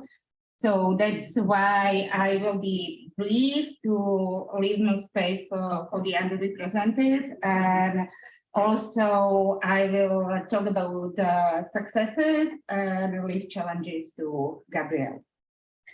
So we decided to present three successes and challenges. And first success is trainings. Overall, the participation in the trainings were 138 participants, and they were from various groups from the management to from researchers and students or PhD students in our case, as we have only PhD students at Slovak Academy of Science. I will not go into the depth in trainings because many of the things that have been already mentioned apply to our case as well. Nevertheless, the Gender Equality Plan of Slovak Academy of Science has been adopted in December 21. So we had a little bit more time for the implementation as the others that presented before me. So we also would like to present some actual activities and some measures that have been accomplished within this 1 year of implementation. And the first one is that gender equality chapter has been included in the annual reports of all of the institutes of the Slovak Academy of Science. Here you can see an example how it looks like. Unfortunately, it's in Slovak, so sorry for that. But basically, there are three main topics that are covered within this chapter. And the first one is activities that the institutes have done during the past year. So that's the first very brief verbal part. Then the second part is about gender balance in research project leadership, both national and international projects. So this would sort of give us a great tool for the monitoring to see whether the institutes are doing something, how they proceed, but also the data for some quantitative data. And the third part that you cannot see here because it was on the other page is about gender in research. So basically, the institutes list the research that is related to gender equality that they do, which is, again, a very important tool for us or for the institution, how to promote gender in research, because it can serve as a basis for the platform of gender equality researchers, and we can also monitor the progress in all those three areas. Unfortunately, the annual reports are not ready yet, so we couldn't use them for the monitoring of this year. And if the scheduling will remain as it is, then the monitoring of the year would be more than on January, then we sort of can do it only for the previous year, not the year that has just passed. And the third success that we consider actually probably the most important success of the implementation of GEP in the Slovak Academy of Science is in the area of work-life balance. And the original measure in the GEP was to present a plan for employers on parental leave. Nevertheless, once discussing the plan, the particular activities and measures that can be adopted occurred, and thanks to the devotion of the Equal Opportunity Committee and one member of the Presidium, they have been already implemented in practice. And probably the two most important of these measures are that institutional grants, so grants that are granted by the Slovak Academy of Science, prolonged the duration for the period of maternity or parental leave. So basically, a researcher can continue with her or his research after coming back from maternity leave, and it's not under pressure that till the moment of leaving, she or he needs to finish all the grant. And the other one is an introduction of a new grant scheme within the institution that is for parents returning from maternity or parental leave. And basically, this is a grant scheme that will be announced for the first time this February, and it will be announced twice a year. And it's for researchers coming from parental leave, so they can apply for a grant to restart their research. So this is something that we, at least in Slovak context, this is quite unique, and we consider it an inspirational practice. And now the challenges and Gabriel. Thank you, Zuzana. Thank you, Zuzana. So I'm the bad news messenger now. Because challenges is just the euphemism for failures or for the dark side of the moon. We have identified 3 to sell you here at this meeting. There are, of course, many more, and I have 2 more on this small paper I will add at the end of my talk. We have still 4 minutes. So the first is that we have a very high, very bad indicator of the glass ceiling in the Slovak Academy of Sciences, 1.83, and it's a fact, okay? It's not easy to move, to change it quickly, and it will be a long trip to improve this indicator. It's strongly, no? You already. I'm touching the mouse, sorry, and the mouse is not appropriate. Okay. It's strongly related to what you see at this graph or illustration with the well-known leaky pipeline. That concerns really the high positions in management and high positions in scientific respect or authority, because as we have majority of women in the PhD status or PhD graduates still dominated by women. So the picture changes, and if we look at the positions at the top management of the academy, if we look at the professorial positions or Doctor of Sciences, which is equal to the teaching professor, so this territory is dominated by men, and with quite depressive figures sometimes. So we are not showing the real numbers, but you can see the difference here in the picture is quite strong.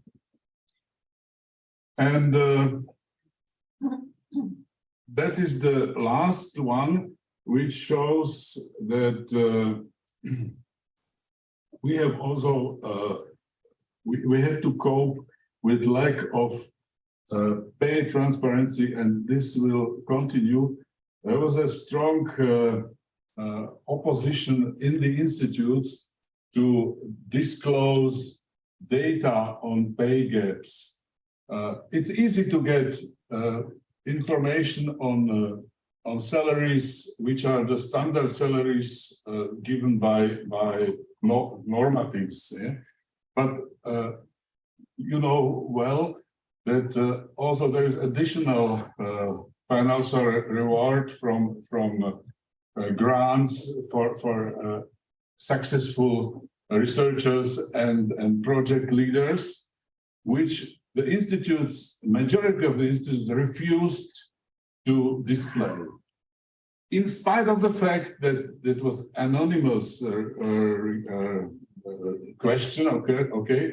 So they were so scared of disclosing just a fact that probably that would be a strong bias towards the male dominance.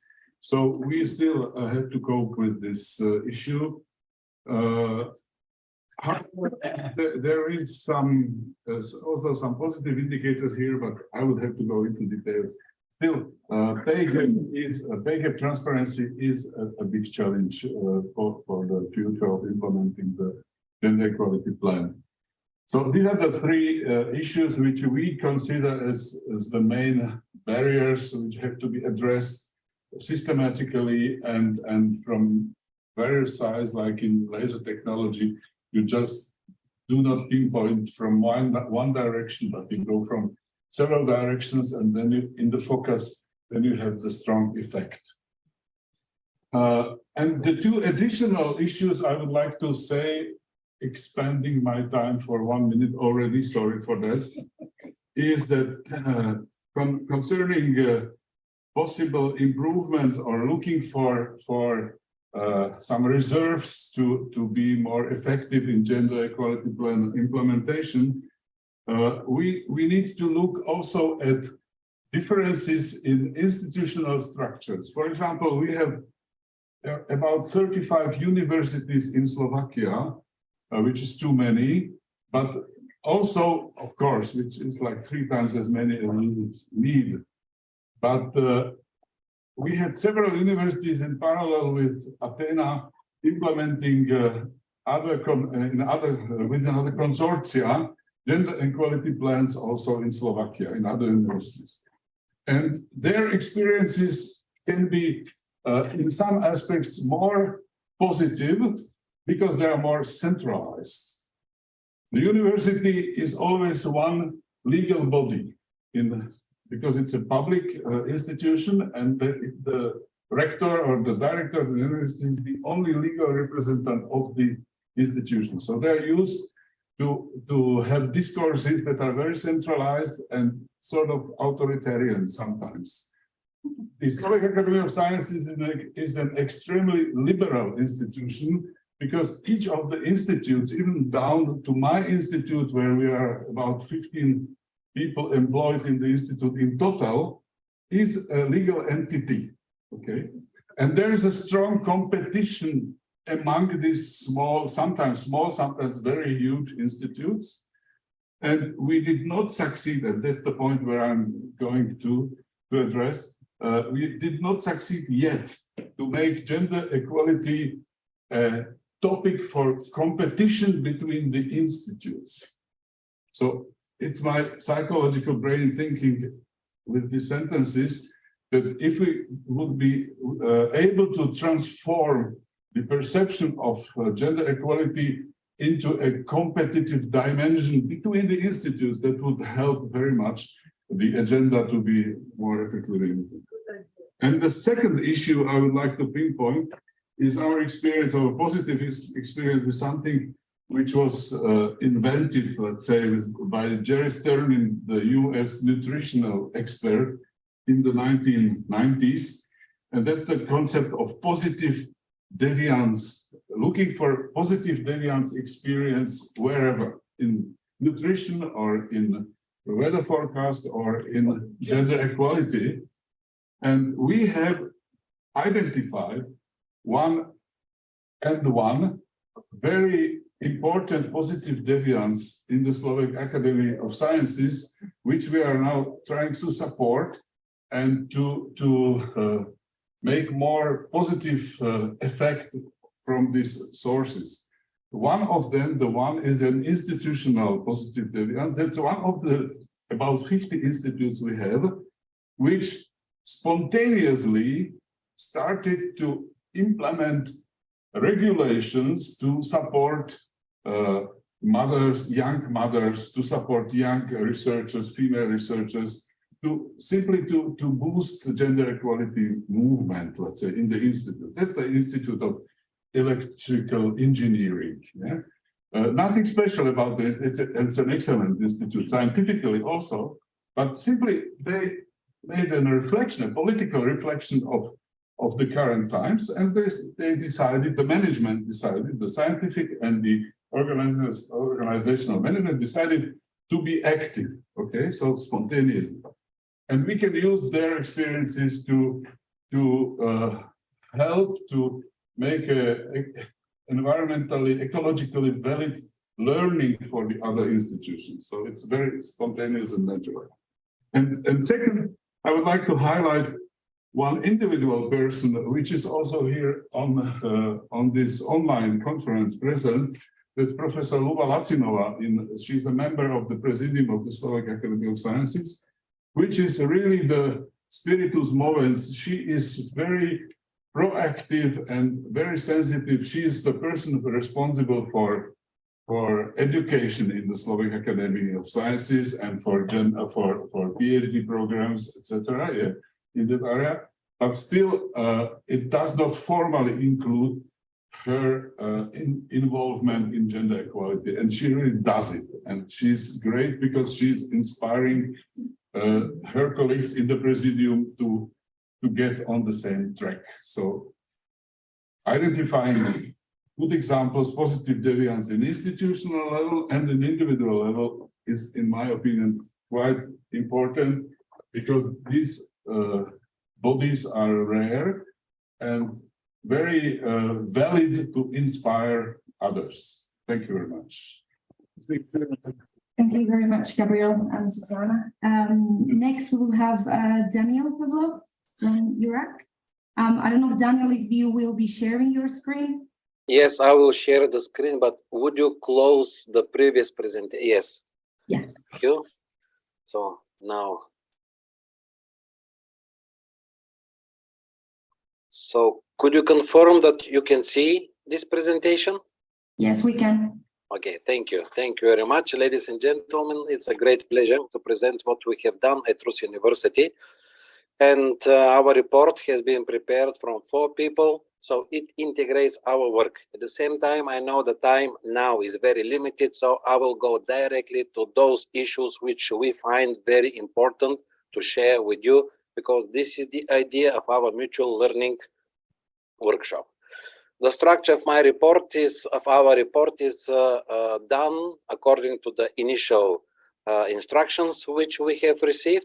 So directly, the first thing, how the gender equality is integrated in the institution. I must say that in contrast to some of the previous countries, the things in Bulgaria are a little bit different. What do we mean? The research organizations in Bulgaria have universal legislation based on non-discrimination approach, no matter gender, ethnical, political, religious, etc. So from this point of view, what we're doing at Rus University, it is based on non-discriminative approach. And from this point of view, we are very happy because we give equal opportunities to males and females. How the JEP was implemented? It has several steps. First, it was approved by the Academic Council of Rus University. Then the Academic Council approved some changes in the internal regulations. You see the dates of our activities. And then in October and November, we have our 5 topics under task 3.3, where we met a lot of people, more than 200 in total. And we shared, we discussed with them what we do, how we are doing, etc. So we have done really good activities from this point of view. But important, which were the involved members in the development and implementation of the gender equality plans? And here I want to put some more stress. You see 2 types of categories: the rector body, the Academic Council, and the General Assembly, because the gender equality plans are institutional document, and the approach is from top bottom, which means that the rector body must be with you, with us in what we're doing. And that's why we are very happy that Professor Diana Antonova, who is in the room, she is our vice director in research. So all the time, she was next to the rector, she was next to the Academic Council, she was next to the General Assembly, and all kinds of questions which were coming, we could answer very, very well with all the information which the audience wanted from us. So the lesson here is that if we want really to have gender equality plan, the rector body and the Academic Council must be involved, very heavily must be involved. And after that, you will see some of the pictures. About external stuff, and this is something which could be used also as a good practice of Rus University. Professor Sasho Penov was our external expert. Together with him, we conducted the first trainings and also the very beginning of the gender equality plan. So he put this foundation, how to be developed. And later on, Sasha Penov was appointed for the Minister of Education of Bulgaria. So this is something which really worth to be mentioned, that our gender equality plan at Rus University was developed by the great support of the Minister of Education of Bulgaria, who is a law person. His academic field is legislation.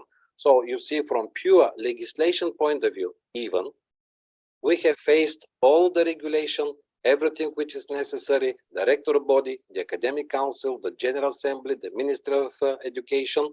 It is top-bottom approach, and we have all this full support, and therefore at Rus University the things went smoothly and easy.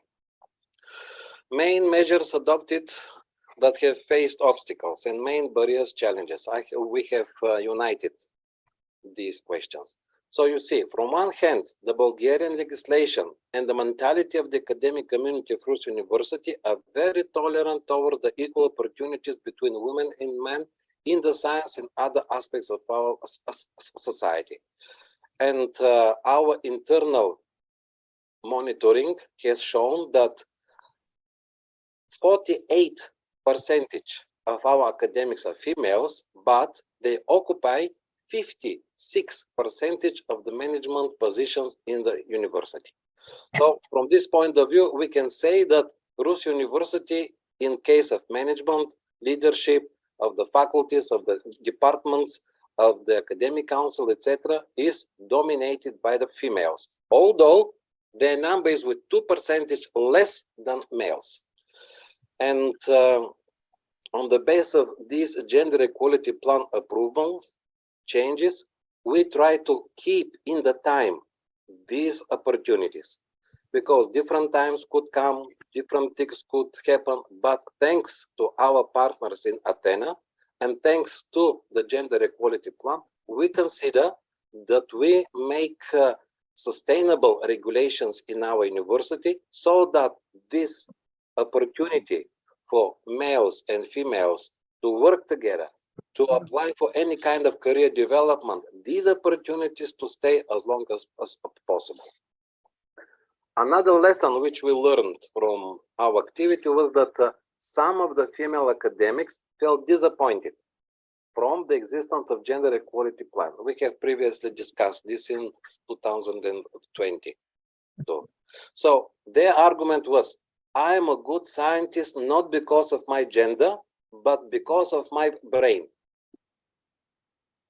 So for some of them, having a gender equality plan was a negative, because they say, now you accept me as a science not because I am clever, but because I am a female. So we have to be very careful how we present and what we do.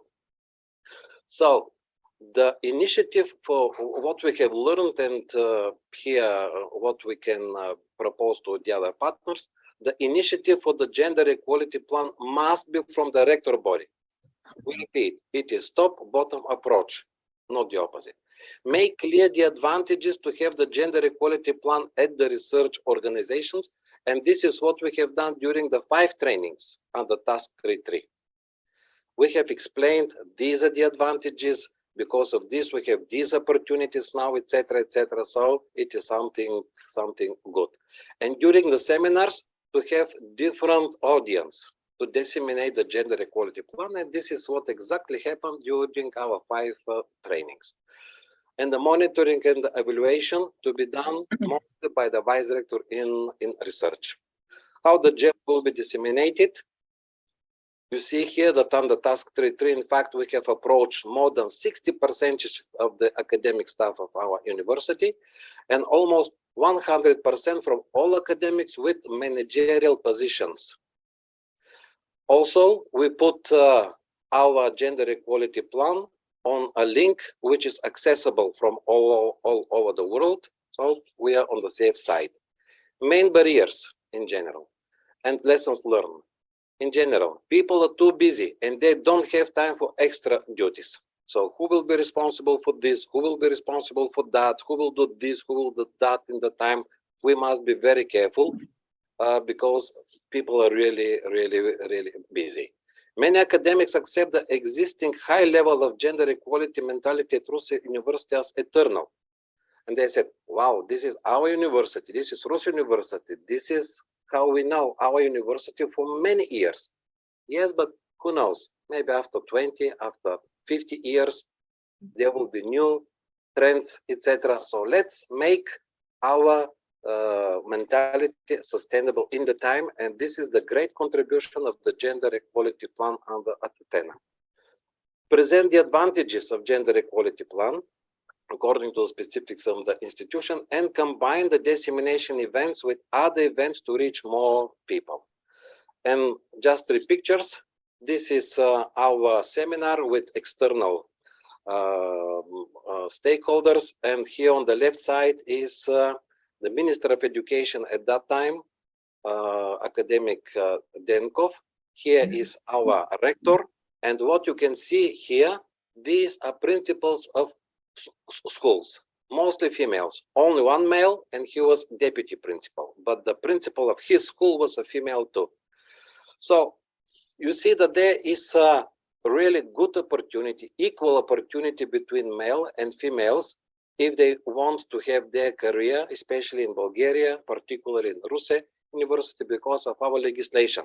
This is the picture from the Academic Council, when our Academic Council approved the Gender Equality Plan. And this is the General Assembly of Rus University. You see the moment of voting when we changed some of our internal regulations in order to keep these conditions at our university more sustainable in the time. Thank you for your time.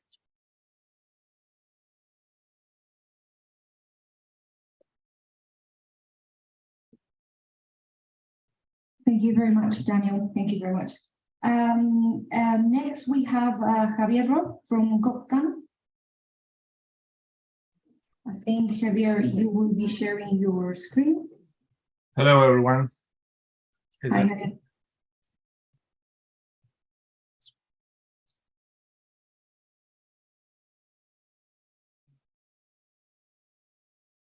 Can you see my screen now? Yes, we can. Yeah. Thank you. Okay. Well, good morning to everyone. I'm trying to go quickly with my presentation. I'm going to present our experience in the implementation of the Gender Equality Plan in the Assisi. As you know, we are one of the research funding organizations in the Athena consortia. And this is the schedule of my presentation. To go quickly, just to briefly the information of who we are. We are a general directorate of the Canary Island government. So we are the regional body in charge of R&D and I policies and programs. And our activity is based on 3 main pillars. One of them is the policies for R&D. The second one is the budget for R&D, or the financial framework, where it's our main activity. We are a research funding organization. Our activity, 95% of our activity is based on launching calls with regional, national, or EU funds. And the third pillar is the internationalization, that is to be part of consortia of different calls, like the Athena project, for example. Okay.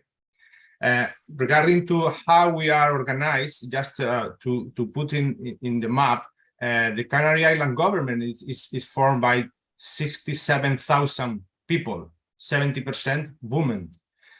For the general administration, as we are, the Assisi, we are 7,000 people, and 63% are women. And in our particular organization, in the Assisi, we are a very small department that are formed by 43 people only, 60% women. And we have 2 different levels of organization regarding to the management and the decision body positions. For example, as you can see in the table in the top, We have a political level, that is a temporal staff that depend on the government, are formed actually by 66% of women, and a more technical level formed by the permanent staff. We have 21 people actually, and is formed by almost 62% are women also. Okay, so how we develop and we implement the gender equality plan in Assisi? Well, we start with the gender equality in 2021 when we kick off meeting of Athena. We subcontract an external gender equality expert that help us to identify our gender structure, our internal and external competencies related to the gender issues. We create our focus group, and we start with our first training for the focus group people, but also for the Assisi staff at that time. We launch different online questionnaires to get this information, and we identify the different measures that we already implement as a research funding organization previous to Athena project. And based on this, we diagnose also what was the situation in some of our calls that we were implemented previously. With this information, we prepare the first report for Athena in December 2021. In a second step, in 2022, we create our Assisi and Equality Commission. And this was the core group where we start to work on the gender equality plan for our institution. We perform different face-to-face and online meetings, and in June 2022, we organize and we present the first draft of our gender equality plan to the quadruple helix community, our universities and research centers in the Canary Islands. We count with 32 participants in that session, and we get their feedback to introduce in our gender equality plan and the measures we can apply as research funding organization. Finally, our gender equality plan was approved last December and presented to all of our staff, and actually is online available in our website that you can consult if you are interested on this. They have a link on their presentation. Regarding to the diagnosis and the actions we implement with our gender equality plan, we start with the organization of that Athena provide. And first of all, in the first step, the organizational and culture of and work-life balance, we identify that with our diagnosis that Assisi has traditionally a flexible organizational culture, and we identified also that some bias related to gender are related to the use of languages. At some point, some of the participants in the questionnaires identify that they dedicate more time than the regular working hours to the Assisi, but it was not related to the gender. It was a common answer for all of our staff. According to this diagnosis, we implement different measures. Some of them are related to the general government, so we have a low capacity to modify them. For example, to continue to support the care responsibilities or parental leaves or work-life balance are more related to the general organization and not for the Assisi. But for example, the flexible working hours and the remote working, where we are still actually working in this way, are something that we can modify or is directly depending on our director. Additionally, for the workload, this year we implement a pilot program for payment of the extra hours to the staff that are dedicated more time than the regular hours. Also, regarding to the gender bias we identify, we create this equality working group apart from Athena, that we expect to continue after Athena project. And we try to keep the implementation of different initiatives that try to promote the leadership of women in research. For example, she are researching, or women and girls in research are different programs we are already implemented in Assisi. Regarding to the leaderships and decision making, we identify that we can implement some measures or practice to ensure that women assume and maintain leadership positions. For example, in some of the calls that we are launching, we are giving additional points for those projects or grants that are requested or are launched from women. And we are continuous with granting the training of women in research, and we established as an objective to keep the parity in the selection and evaluation panels and commissions we are participating. We identified also that regarding to the gender equality in higher and career progression, that the political management is headed by a woman, while the technical management is headed by a man. But we cannot modify this kind of actions actually, because it's not our competence, it's a competence from the government. We identify also that we have a lack of data, or reliable data of the number of women and men we are, that the organization we are already funding are hiring or not. So because at some point we are not requesting that kind of information as a RFO, and probably we need to update this information.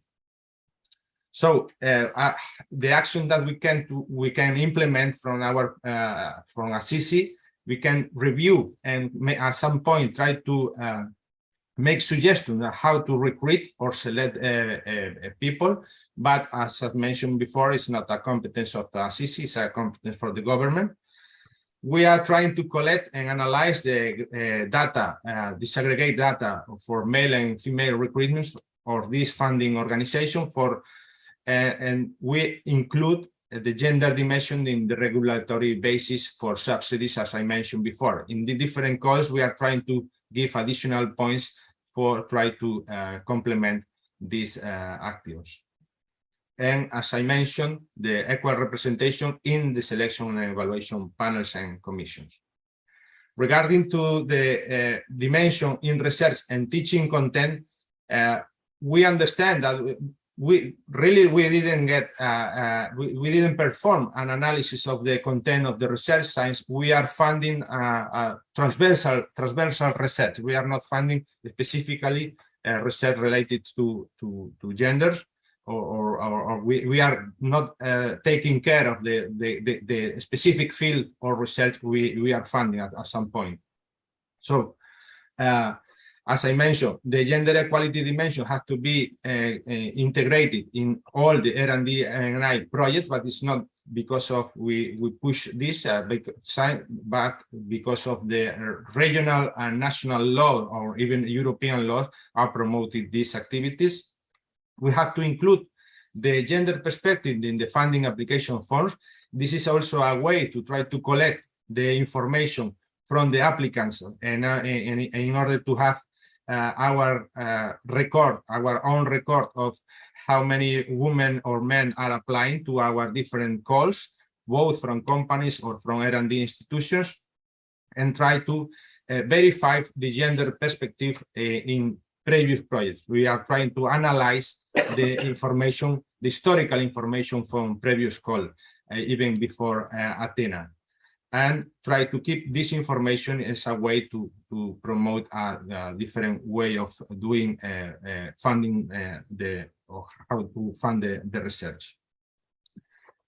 Finally, well, regarding to the measures against the gender-based violence and including the sexual harassment, we have no data about this, about if the funded organization have or not a protocol against sexual or gender-based harassment, but we understand that this is also, they have to comply with the regional and national laws. So we understand that it's not our responsibility by the end to try to put in place this activity.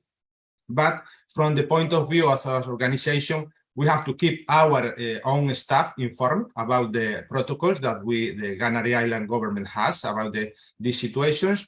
We can also try to suggest how the women victims of gender-based violence can be hired, but we have also out of our competence. And in our external audits, this is a specific sentences that are specifically have to, the funding organization has to comply also with this matter. Finally, regarding to the budgets, it is for us is quite difficult to try to identify the gender equality on the budgets, because as I mentioned before, we have no previous data, but we are actually very concerned about this, and we are trying to promote the participation in different gender equality working groups related to budget preparations, and try to report in our annual budgets from the information we are collecting, how we are performing in terms of gender equality in our specific budget.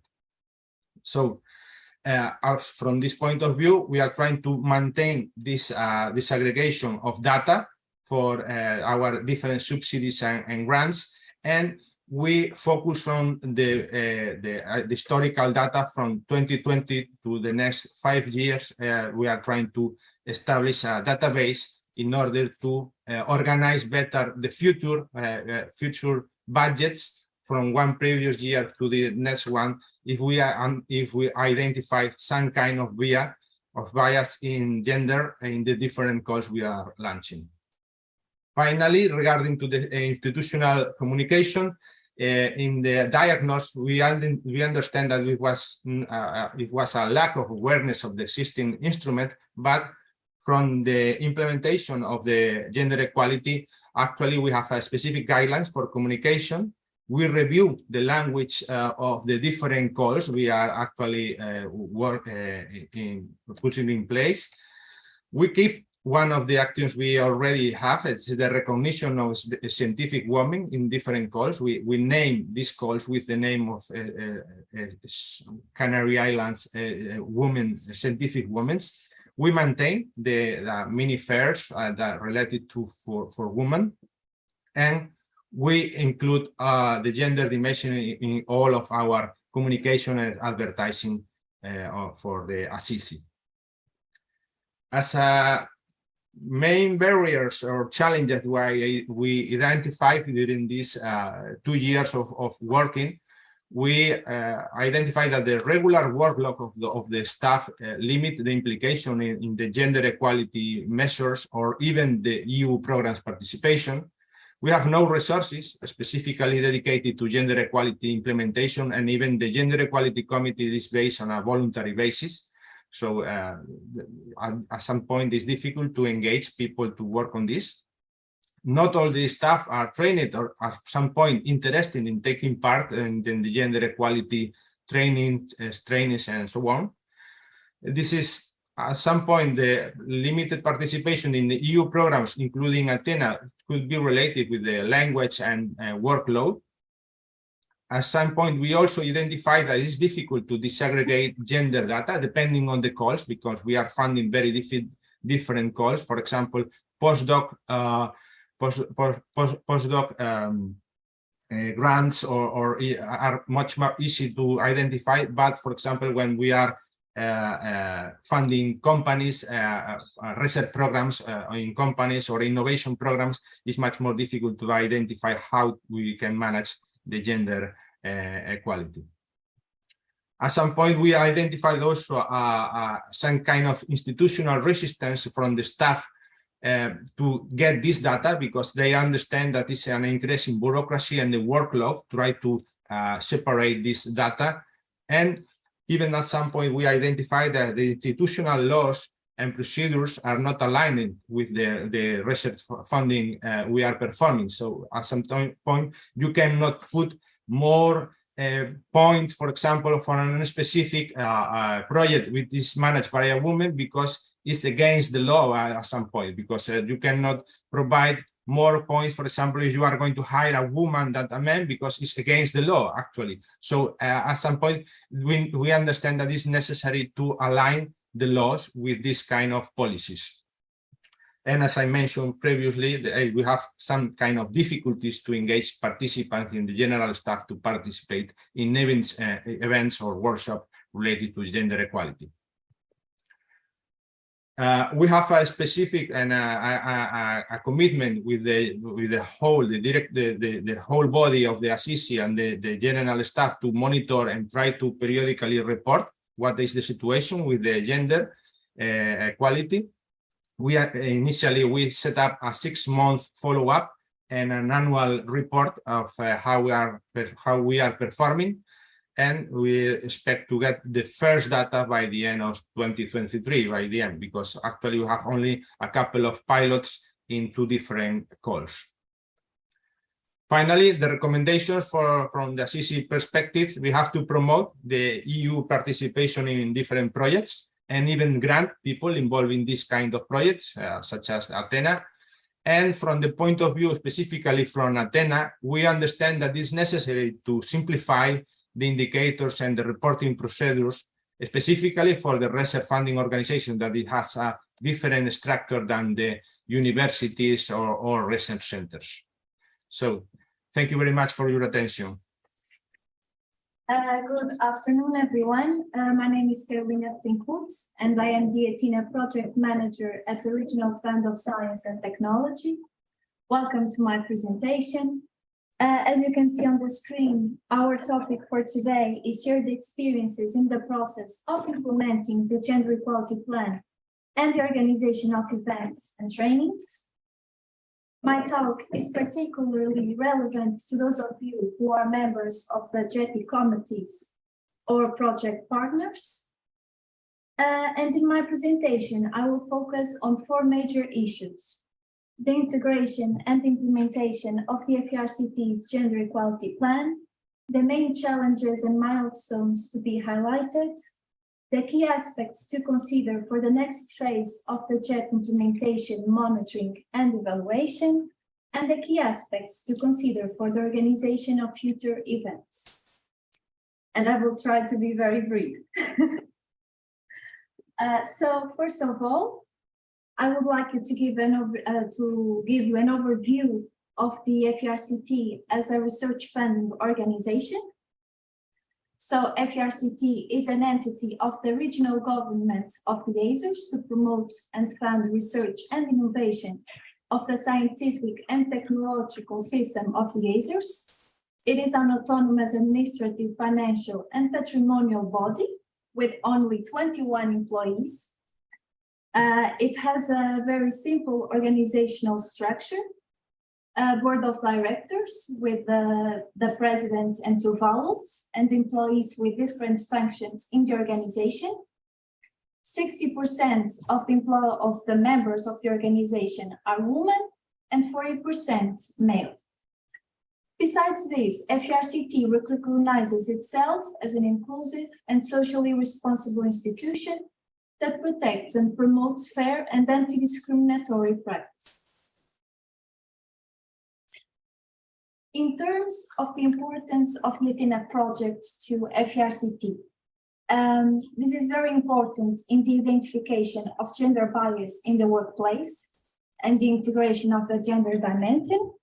On the other hand, the JEP is a mandatory requirement for applicants seeking Horizon Europe funding.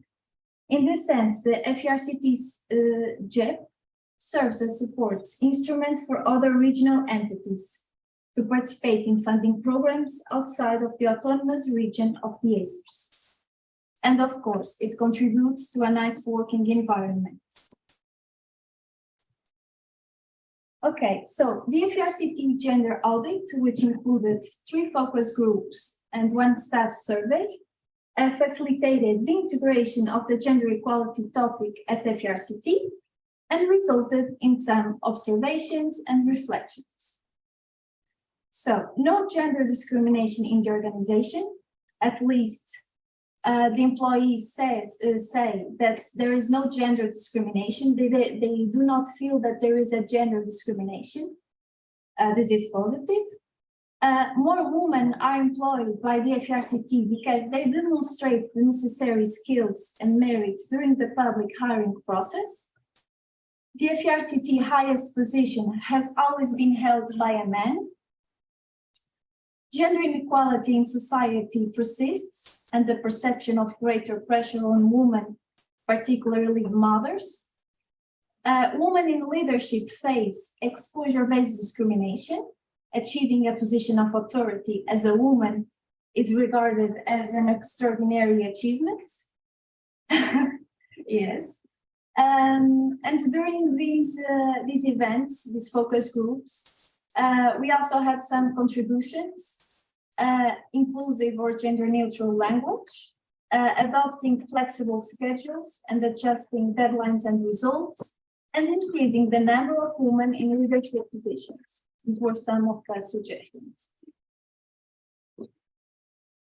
Concerning the implementation of the FRCT's Gender Equality Plan, this Gender Equality Plan was approved by the Board of Directors on September 19, 2022. It was published on the ASER's government portal and the FRCT website. The involved members in the implementation of the FRCT's GEP are the following: a member of the Board of Directors, project manager, FRCT GEP committee. We also have gender experts from the University of the ASERS, and we also collaborate with the Regional Directorate for the Promotion of Equality and Social Inclusion from the ASERS government. Concerning the main measures adopted, the following activities were planned to be implemented in 2022.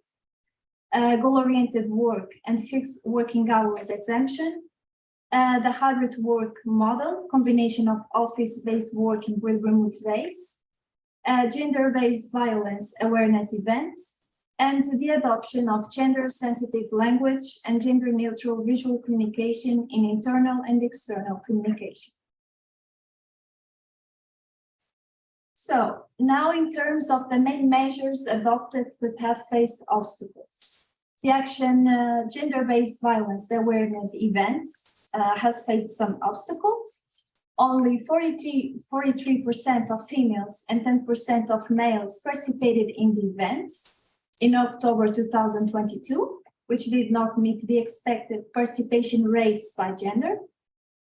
This can also be attributed to the team's workload during that time frame.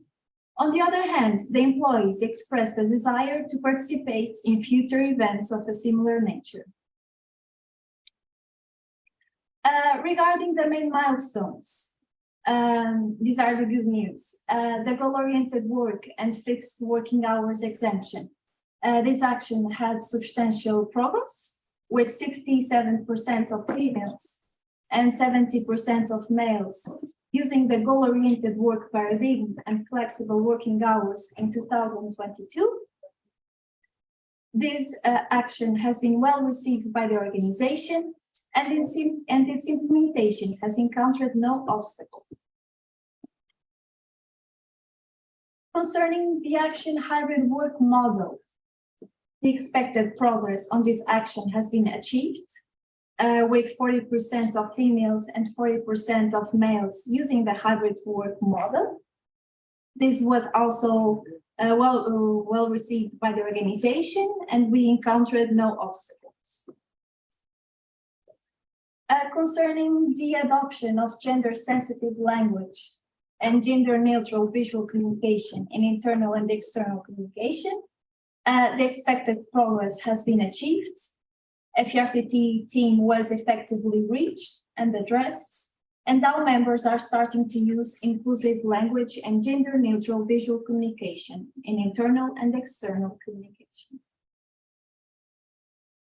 Now, in terms of monitoring and evaluation, the coordination of the Gender Equality Plan implementation is the responsibility of the members of the Directive Board, as well as the Athena project manager. The monitoring and evaluation system was established and is under the supervision of the members of the FRCT directive boards, the Athena project manager, the communication manager, and the member of the JEPI committee who has been designated in this capacity. To facilitate the implementation of measures and actions, the FRCT's JEPI committee tracks and monitors the JEP and produces the annual report on the data collected. Now, in terms of dissemination of the JEP, the FRCT's public commitment to gender equality was announced via its website and social media channels. The FRCT JEP committee will conduct awareness trainings to determine the existence and nature of unconscious bias. In the institution, the JEP will be actively promoted and disseminated. The JEP committee will be held accountable for ensuring that the JEP's commitments and actions are met across all domains.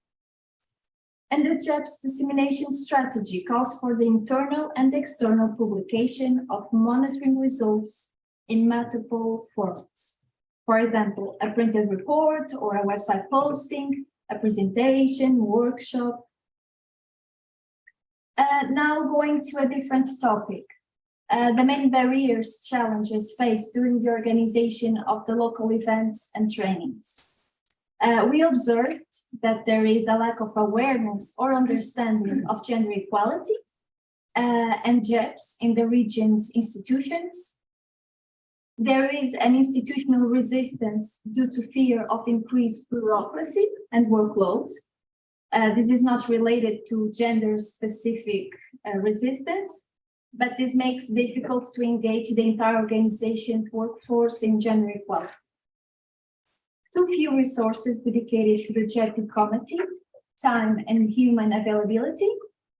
And we also have a lack of interest of some individuals towards positive discrimination actions promoting women. So we had some challenges, but we also learned from them. So here we have some key lessons we learned. So first of all, it is fundamental to obtain feedback and involve the regional institutions in events and trainings on the topic of gender equality. Having this. Thank you for the reminder. Should I stop sharing? Okay, so thank you very much, Carolina. Thank you very much to all project partners for sharing all the challenges and the lessons learned, and also the recommendations for all the project partners. I've collected some of the main challenges that I see that the general challenges for most of us. But before we jump into that, because this is something that we can also discuss tomorrow at the General Assembly, I would like to welcome Gabriela Langamerova, sorry about that.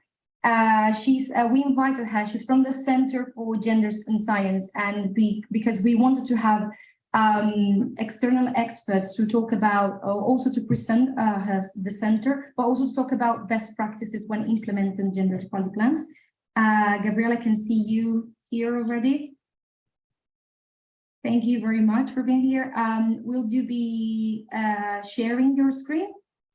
Good afternoon, everyone. I hope everyone can see me and also hear me. I think. Yes.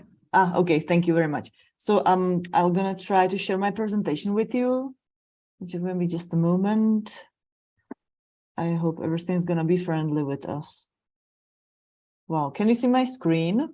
Yes, we can. Okay, so I'm gonna start the presentation.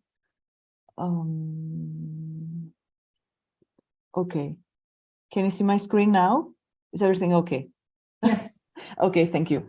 So good afternoon, everyone, once again. So my name is Gabriela Langamerova. I'm from National Contact Center Gender and Science, which is a department from an Institute of Sociology of Czech Academy of Science. And at the beginning, and thank you for your invitation at first. And I would like to, at first, I would like to tell you something about our activities and about everything we are doing to promote gender equality and measures for promoting gender equality into higher HEIs or universities and higher education institutions. So our department is joined in many research activities, which means that our colleagues, my colleagues, are joined into many international and national projects.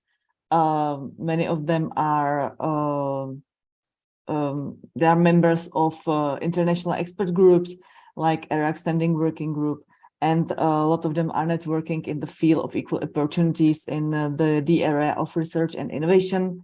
Our department is also involved in international projects. One of the most popular maybe now is a project UNICEF, which is focused on gender-based violence at universities and higher education institutions. And this project was ended or is to end currently. So there are going to be many toolkits and many other useful tools which the institutions can use. So I would really recommend the website of the UNICEF itself to visit, and there are really many materials, many studies conducted, and it's the real state of art of this in this era. And we also provide a support for of public research and higher education institutions, mainly in order to launch cultural and institutional changes for gender equality through gender mainstreaming. And we are mainly focused on gender equality plans, their implementation, and all the other things that come with. So that's what we do. I currently work on a national project which is aimed to provide and promote support for on a national level to research and innovation institutions and also higher education institutions in like basically implementing gender equality plans, and what is maybe worth to increase awareness and sensitivity towards gender equality topics as well. So what we do, we are providing those institutions with workshop, lectures, consultation service. We also give them a practical advice and methodology, which we conduct and do our own, and we are providing them with those materials we also create. We have launched an e-learning course this year and also last year. We are trying to network on national level and also in on the international level. And there is also a community for change. We manage Community for Change, which is a community of practice on national level.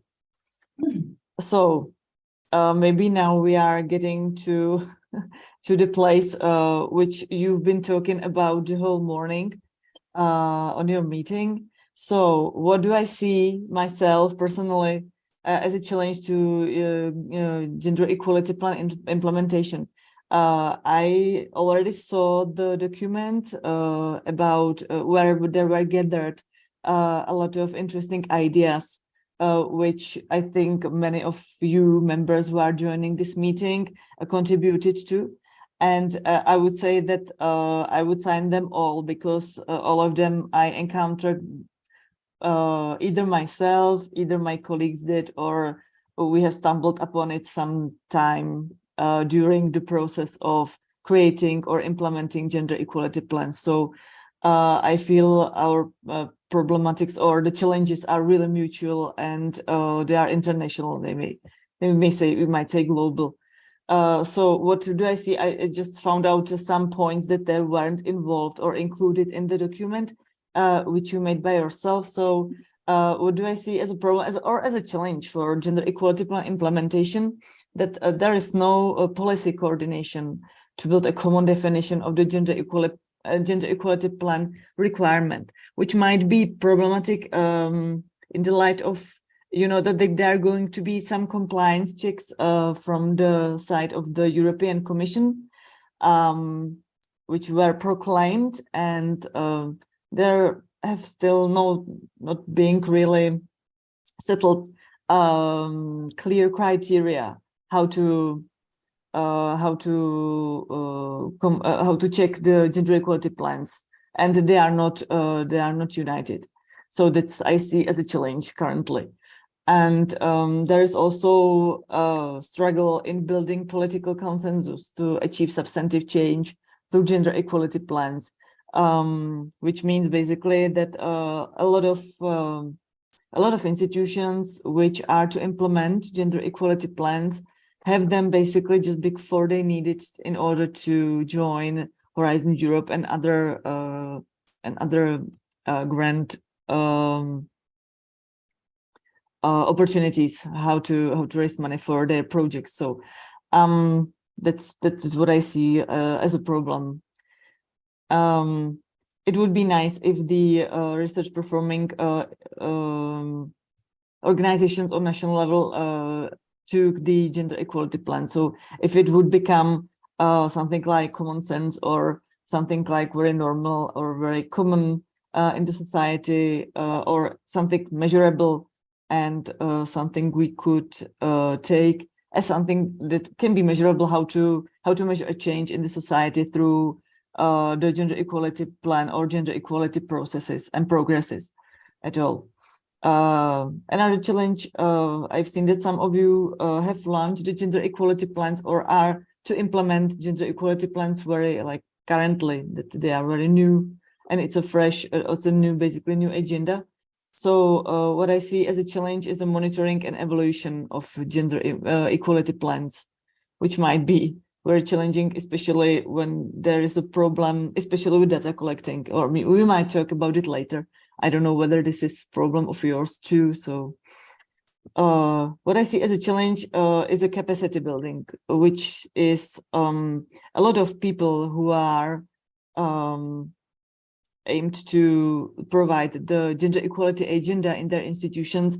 They often not lack the knowledge, but they often don't know where to take the knowledge, where to gather the information, and where to take the expertise.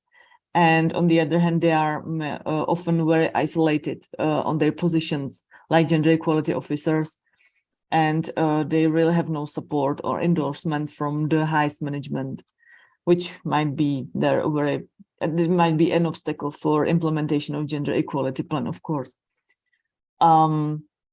There is a lack of mutual learning exercises and guidance, which basically means that the activities of the National Contact Center Gender and Science are very, very rare. That there's nothing else that the people who are to implement gender equality plans, what they can use or where they can take any information about how the gender equality plans really work and what are they supposed to do with that. And last but not least, is the commensurability of gender equality plan requirements between the public and private sectors, because there is a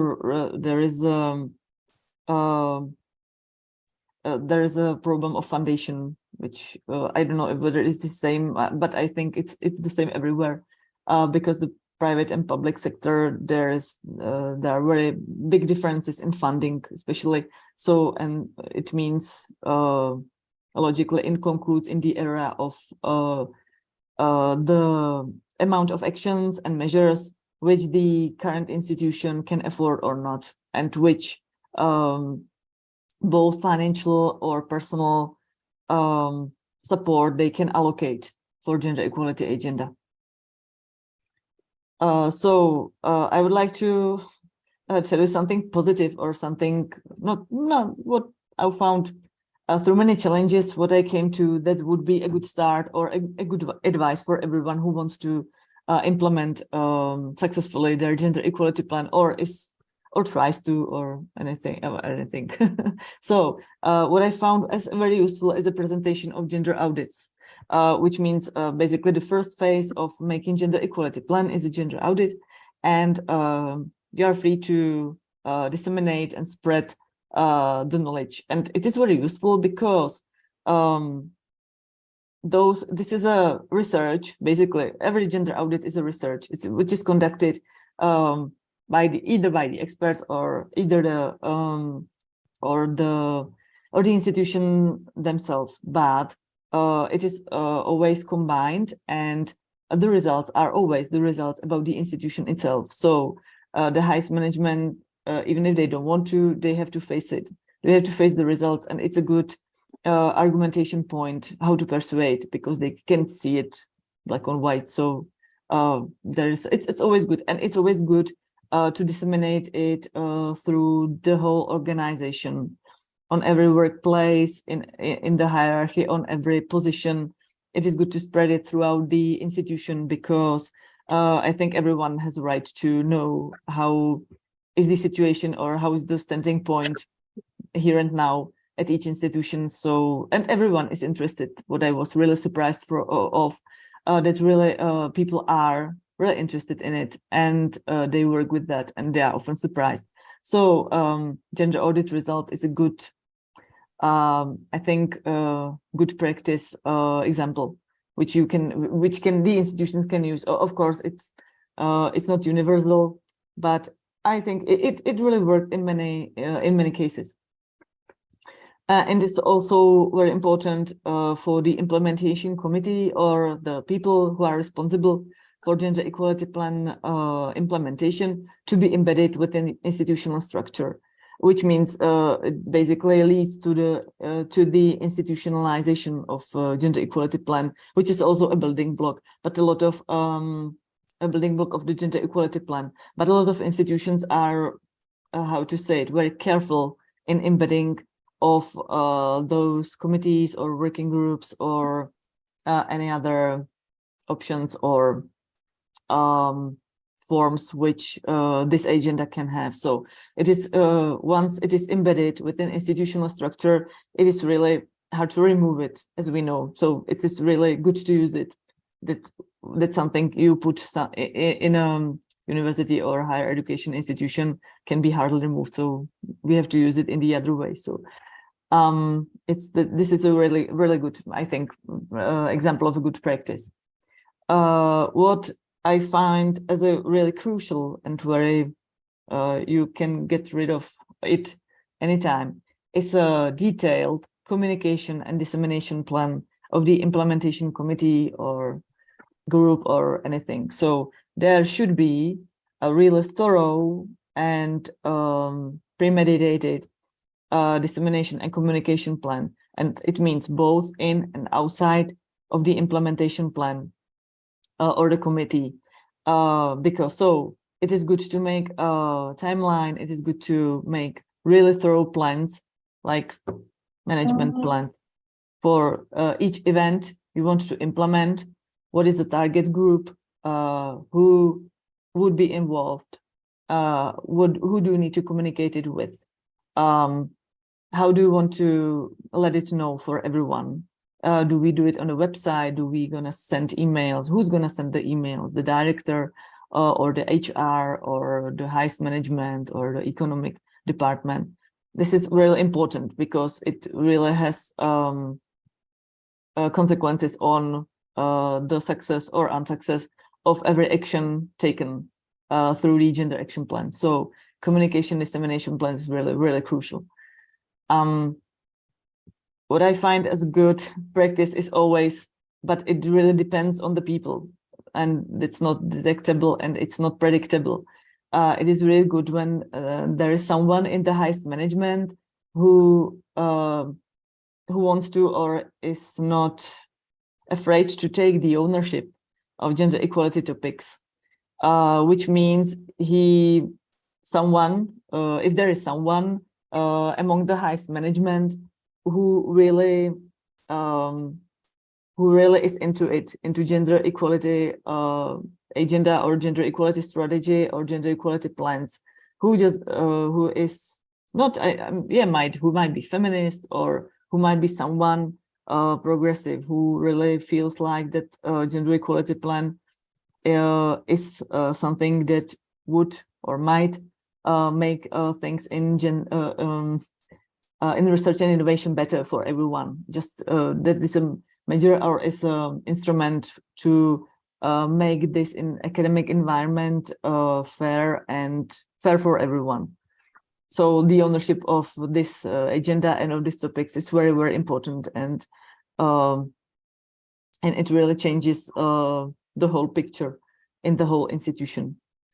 And what I see as a good practice here in the Czech Republic, that beginning this year in 2023, the biggest grant agency of the Czech Republic endorsed the gender equality plan, which means that there is a legal endorsement of gender equality plans from the side of Research and Innovation Agency, the biggest research and innovation agency in the Czech Republic. So beginning in 2023, gender equality plans are required, are mandatory, are eligibility criterion, either in Horizon Europe program and also in the Czech Republic in the biggest grant agency, which can be here. So I think this is a very good practice. Okay, so there's a contact. There's my email address. If you'd like to contact me, so you can write me an email, or you can visit our website, where there are many interesting information concerning gender equality or gender equality plans, and it's also in English. And thank you very much. I'm gonna, if someone would like to have this presentation, I send it to the organizers of this event, so you can require it from them. And if there are any questions, I'd happily answer them.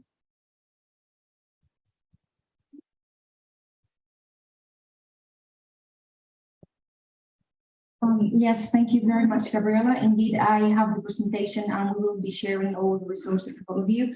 Thank you very much for your contribution and for some of the ideas that were actually, as you mentioned, they're related to some of the challenges that we found today. Before I say a few things, does anyone have any question, whether it's here in person or online? Did you want to ask Gabriela directly about challenge or any remarks?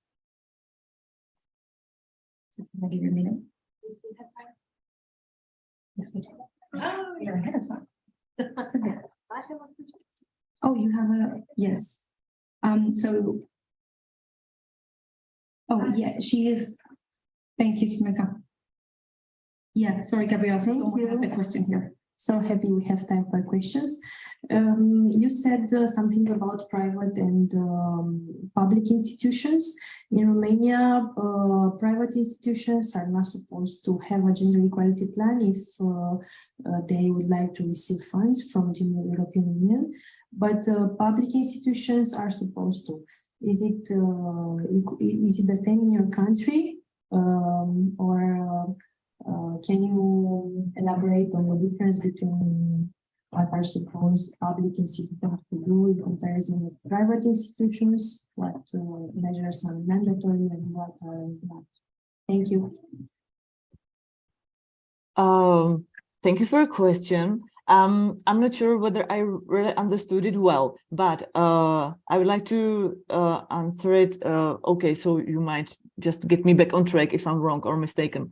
But it is, I think that the obligation to have a gender equality plan comes from general annexes, which requires to have gender equality plan in place for both public and private schools or higher education institutions. So it doesn't matter whether they are public or if they want to join Horizon Europe program. And in the Czech Republic, it's the same as in Romania, like funding from the state or state or from the national level. So there it is. But the public institute, there is no legal endorsement. There's no national policy which would require gender equality plans either from public or private higher education institutions or any other. So legally from the Czech government, no one wants them to have gender equality plans in place. They just do it because they are trying, or they are joining Horizon Europe and other grant competitions. Yes, sorry, someone has another question. Right. Jožef Stefan Institute. Thank you for your interesting presentation. I would also like to ask you about this legal endorsement by a research agency you mentioned. As far as, I mean, we in Slovenia, we have now new legislation in the research field. And according to this legislation, we are obliged to have a gender equality plan, but actually nobody is going to assess it or endorse it formally. So, but my understanding is that we are obliged, if we would like to have an excellent research, then we have to be part of Horizon Europe program. And we are obliged to prepare gender equality plan according to the minimal building blocks which are defined by European Commission. Mm-hmm. And I understand that at some point in time, European Commission is the institution who is going to check the gender equality plans, their quality, and also their implementation. Do you agree, and do you know more maybe about plans or activities, future activities of European Commission?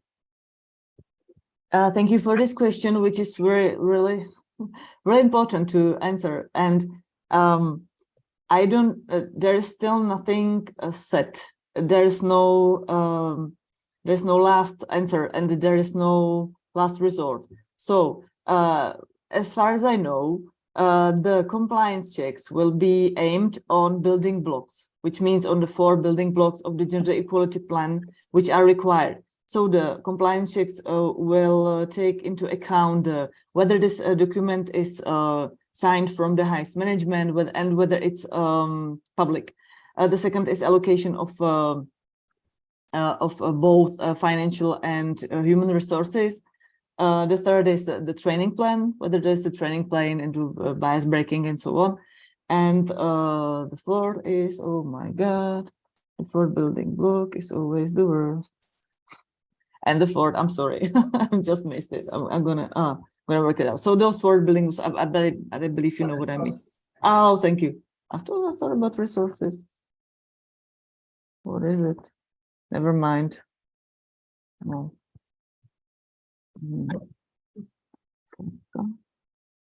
Yeah, data collecting and monitoring.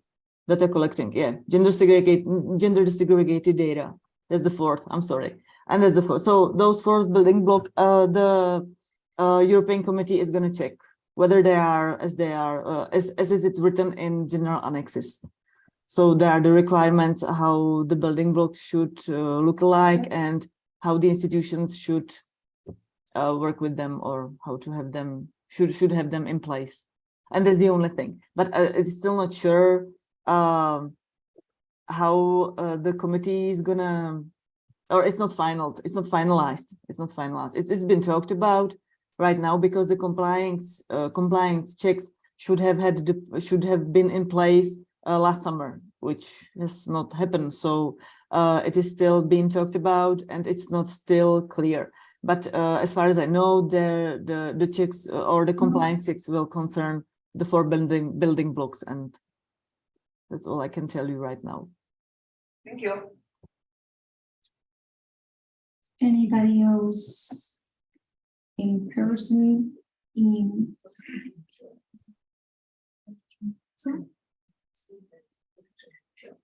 Yeah, no, I think just gonna check if someone has, if anyone who is joining us online. No. Okay. So I just wanted to mention, because Gabriela, you also mentioned about one of the challenges to be data collection.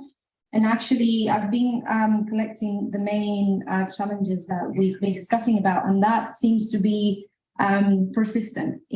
So I don't know if you want to add something else about that. You mentioned something about discussing it. I don't know if someone has a very specific question regarding that, but of course, sometimes it's difficult because I know in some partners have even said there's no data available sometimes. But also others, it's just a matter of it's difficult to get access to the data or to have this segregated data. I don't know if you want to add something to this. Is it question to me? Yes. Yeah, okay. Thank you. I just didn't want to interrupt anyone. Oh, yeah. We have the same problems here, and there's also a problem with collecting gender desegregated data when they are not binary. So there are data about women and men separately when they are about binary genders. But if you want to collect data about non-binary, a gender, queer, and so on, there is no use because there are no systems where would you store this data. So yeah, and there is another thing is that of course the institution don't want to share the data with other people, and they are protecting it very much. And it's because I think in the Czech Republic is because it's the same problem, because there's no place in government, or there's no legal instrument to require the institution to gather those data. So it is only the gender equality plan which requires from the institutions to collect those data, but it is not endorsed by any other legal measures on a national level. So I think that's why it is such a big problem here. So yeah, and it is as very problematic as it is now. I hope it's going to change, because I think there are many institutions in the Czech Republic. There's been like 15 or 20 gender equality plans already in place from the last year, and many others are being put into place like now during January 2023. So all of the institutions are at the beginning. So I hope it's gonna, let's see in a year or two, because the institutions have to collect those data and they need to do it somehow. So I hope it's going to move somewhere, because sometimes it's really stuck in a place. Yeah, maybe as you're mentioning, like going further on with the implementation and the monitoring of the gender equality plans. Of course, we also hope that it changes and we can have access to the data. You also mentioned the committee, people who are in charge of the monitoring implementation of the gender equality plan, the importance of them to be embedded institutional structure. There is something that is actually something that's at the core of the Athena project, but one of the main challenges that I see that most of partners are facing is lack of time, because as it was mentioned earlier, of course, if we are to involve the higher management and people who have really busy schedules, but in general, everyone has, and in some cases, they're participating on a voluntary basis. So it's something that we definitely need to discuss. I know that today some recommendations have been given about rearranging the way that we are organizing ourselves or in these teams, but I don't know if you know about some good practices on this, on how to better work together with these members. Tricky question, sorry about that.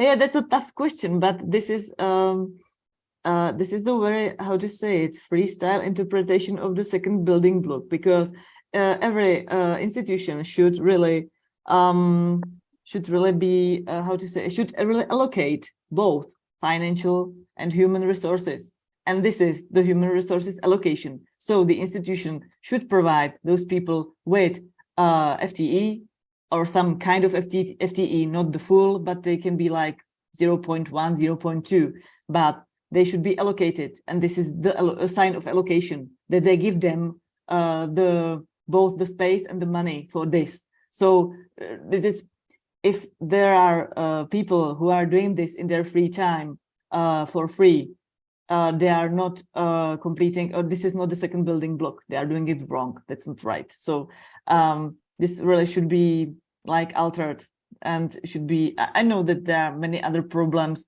coming with this along, but how to fulfill the second building block is really that the institution should show that they allocated both money and the people to perform gender equality agenda and to implement gender equality plans, because as you've said, it's very demanding Of course, it is hard to coordinate both all of those things together, and the implementation phase is really challenging, and it can be in many ways. But still, the base of all this is that the gender equality plan is a project, is another project which is held by the institution itself, and they're doing this for themselves, just to know how they are, where they stand in the case of gender equality agenda. And they should do this for them, and they should do this to improve their environment and to make their science excellent and international and exclusive, and of course safe and fair for everyone. So this is why gender equality plan basically serves for. So the director or the highest management of each institution is also the head of this project. Every highest manager or the director of the institution or director of the university is the head of this project, of the gender equality plan project. So he is in command and he's in charge to both look after the requirements which get provided, to watch the challenges, and to gather the information about the institutions, because I think it should be interesting and important for everyone who's there on this workplace. And yeah, there should be some kind of ownership, and the head manager of the gender equality plan project, the highest management or whoever it is, should also provide the people who are supposed to fulfill or implement the gender equality agenda, to give them measures and to give them space to do this and to fulfill the gender equality plan. Because yeah, it takes me to another challenge which I thought of when I prepared my presentation, and it was like, I think like many people think of gender equality agenda like about an agenda of no content. Like everyone thinks it's something empty because they have no point or no grasp of the of gender equality agenda. They just don't know what is it and how would it fulfill somebody's FTE. So they basically think that they can do this anyways or as well, or I don't know. But I would like to say that this is a requirement of the second building block, that there always should be allocated money and people for providing this agenda, for creating, implementing, monitoring and evaluating gender equality plan for all of the phases and for the agenda itself. And I think the 0 point FTE might be enough in a small organization, but I would recommend 1.0 FTE. And if there is a committee, that of course it can be lower, or it can be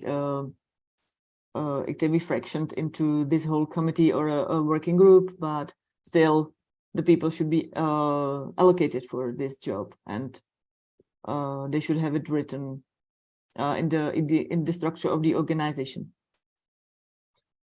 Yeah, thank you for that. Yeah, I think we all agree on because it's being already shared today as well about how some partners feel that there's a lack of understanding about what they're doing, about what you're saying, like gender equality is empty, like there's nothing there. So I think it could be a matter that we will discuss later on how to better reorganize our GP committees, maybe try to be as effective as possible if you're going to have an event. You also mentioned the importance of dissemination and communication, which was also mentioned today as another challenge. Maybe we need to try to make the most of it and how to effectively communicate institutionally as well. I think Daniel wants to say something. Yes, thank you for the opportunity to ask a question to Gabriela. Mm-hmm. In Bulgaria, the things are interesting. Last December, 1 month ago, we had a very special meeting, and Professor Kirova from the Bulgarian Academy of Science said that if one of the gender is less than 40%, then it is a problem. For example, if you have 100 people, and if one of the gender is less than 40 people, then it is a problem. But if they are somehow in the middle, between 40 and 60%, then it's not a problem. It's still in a kind of gender balance. The problem of Bulgaria is that the males, according to the Bulgarian Academy of Science on national level, are 37%. We have females 63% in our academic community on national level and only 37%. So according to the gender equality plans, will be then initiatives to bring males back to the academic sciences too? Yeah, This is my question to you. Yeah, it works both ways, of course. It doesn't matter whether it's whether the underrepresented gender is male or female. It really has to work both ways. But it really really strikes me. I've never seen anything like that, because I've always seen that it was male dominated, not female. But yeah, good for the women. Alla Kirova is her name, professor from the Bulgarian Academy of Science. You are free to contact her. So she is very open. Okay, I'll check your statistics. So I'm really curious about it. So, but I will, gender or balanced teams or balanced workplaces are considered between 40 and 60 or 40 to 60%. But it really works both ways. So if there's a lack of males, so there might be some affirmative actions to draw more men into your academia. So yeah, you can try this. So it really works both ways. So yeah, thank you. You're welcome. Thank you. I'd like to ask, there are any other extra questions? No. Thank you, Gabriela. Thank you very much. I think it's been very interesting. I think we could definitely continue collaborating together because I see that you also mentioned that you at the center you also organize workshops, and there are other initiatives, also things that you shared at the beginning of your presentation that we can definitely. I will share it among partners, and we will probably discuss about how, of course, to collaborate with you and learn from your practices and all the projects that you're working on. So thank you very much for your time. We will keep in contact for future events. It will be great to have you for more events, and of course, if you need us, or we can collaborate in any way with the resources that we have, the practice that we have. It would be great. Okay, thank you for your invitation, and have a nice day, and hope to see you sometime again in the future. Sure. Thank you very much. Bye. So super quickly, I just wanted to jump on the conclusions. The main challenges, again, of course, we didn't have time. This is something that we also need to work on in depth. I think it's something we can discuss tomorrow, probably at the General Assembly at some point. In general, the main challenges that I've collected, on the one hand, regarding the events, is how to involve more participants. This is something that's being discussed before, and I think we could definitely think about some strategies for the communication work package as well. Also, some ideas for these, some recommendations that have been, for example, in the Canary Islands from both COPCAM and ULPGC. In these cases, because they're both in the same area, but something that was suggested was to try to have like a regional event, so that way we can basically join forces and try to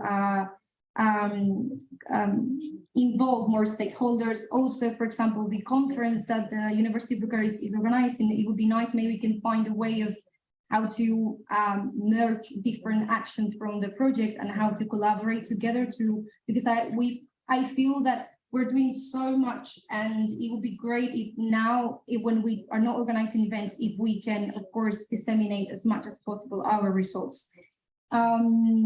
Dissemination actions, raising awareness. I think that Gabriela also highlighted a few things today on how important it is to think about the targets. And of course, you're more than welcome to contact us to discuss about this. When it comes to an event, to organize an event, think about target, think about the strategies, the collection of data. This is something that we need to discuss about, and let's hope for the best for that. the specific resources and time, it will be interesting and important to think about how to better organize ourselves internally and how to align our actions with the time that we have, basically, because I know it's very difficult institutional level and how to do it. And again, the lack of interest for people to participate as well. So yeah, we can discuss about this in the General Assembly. I hope that this event was fruitful for all of you, and of course we can continue discussing this at then we will have a third mutual learning workshop, so we'll have more to talk about. Thank you very much for all the people who have attended the event, both in person and online, and yeah, have a nice day. Thank you very much.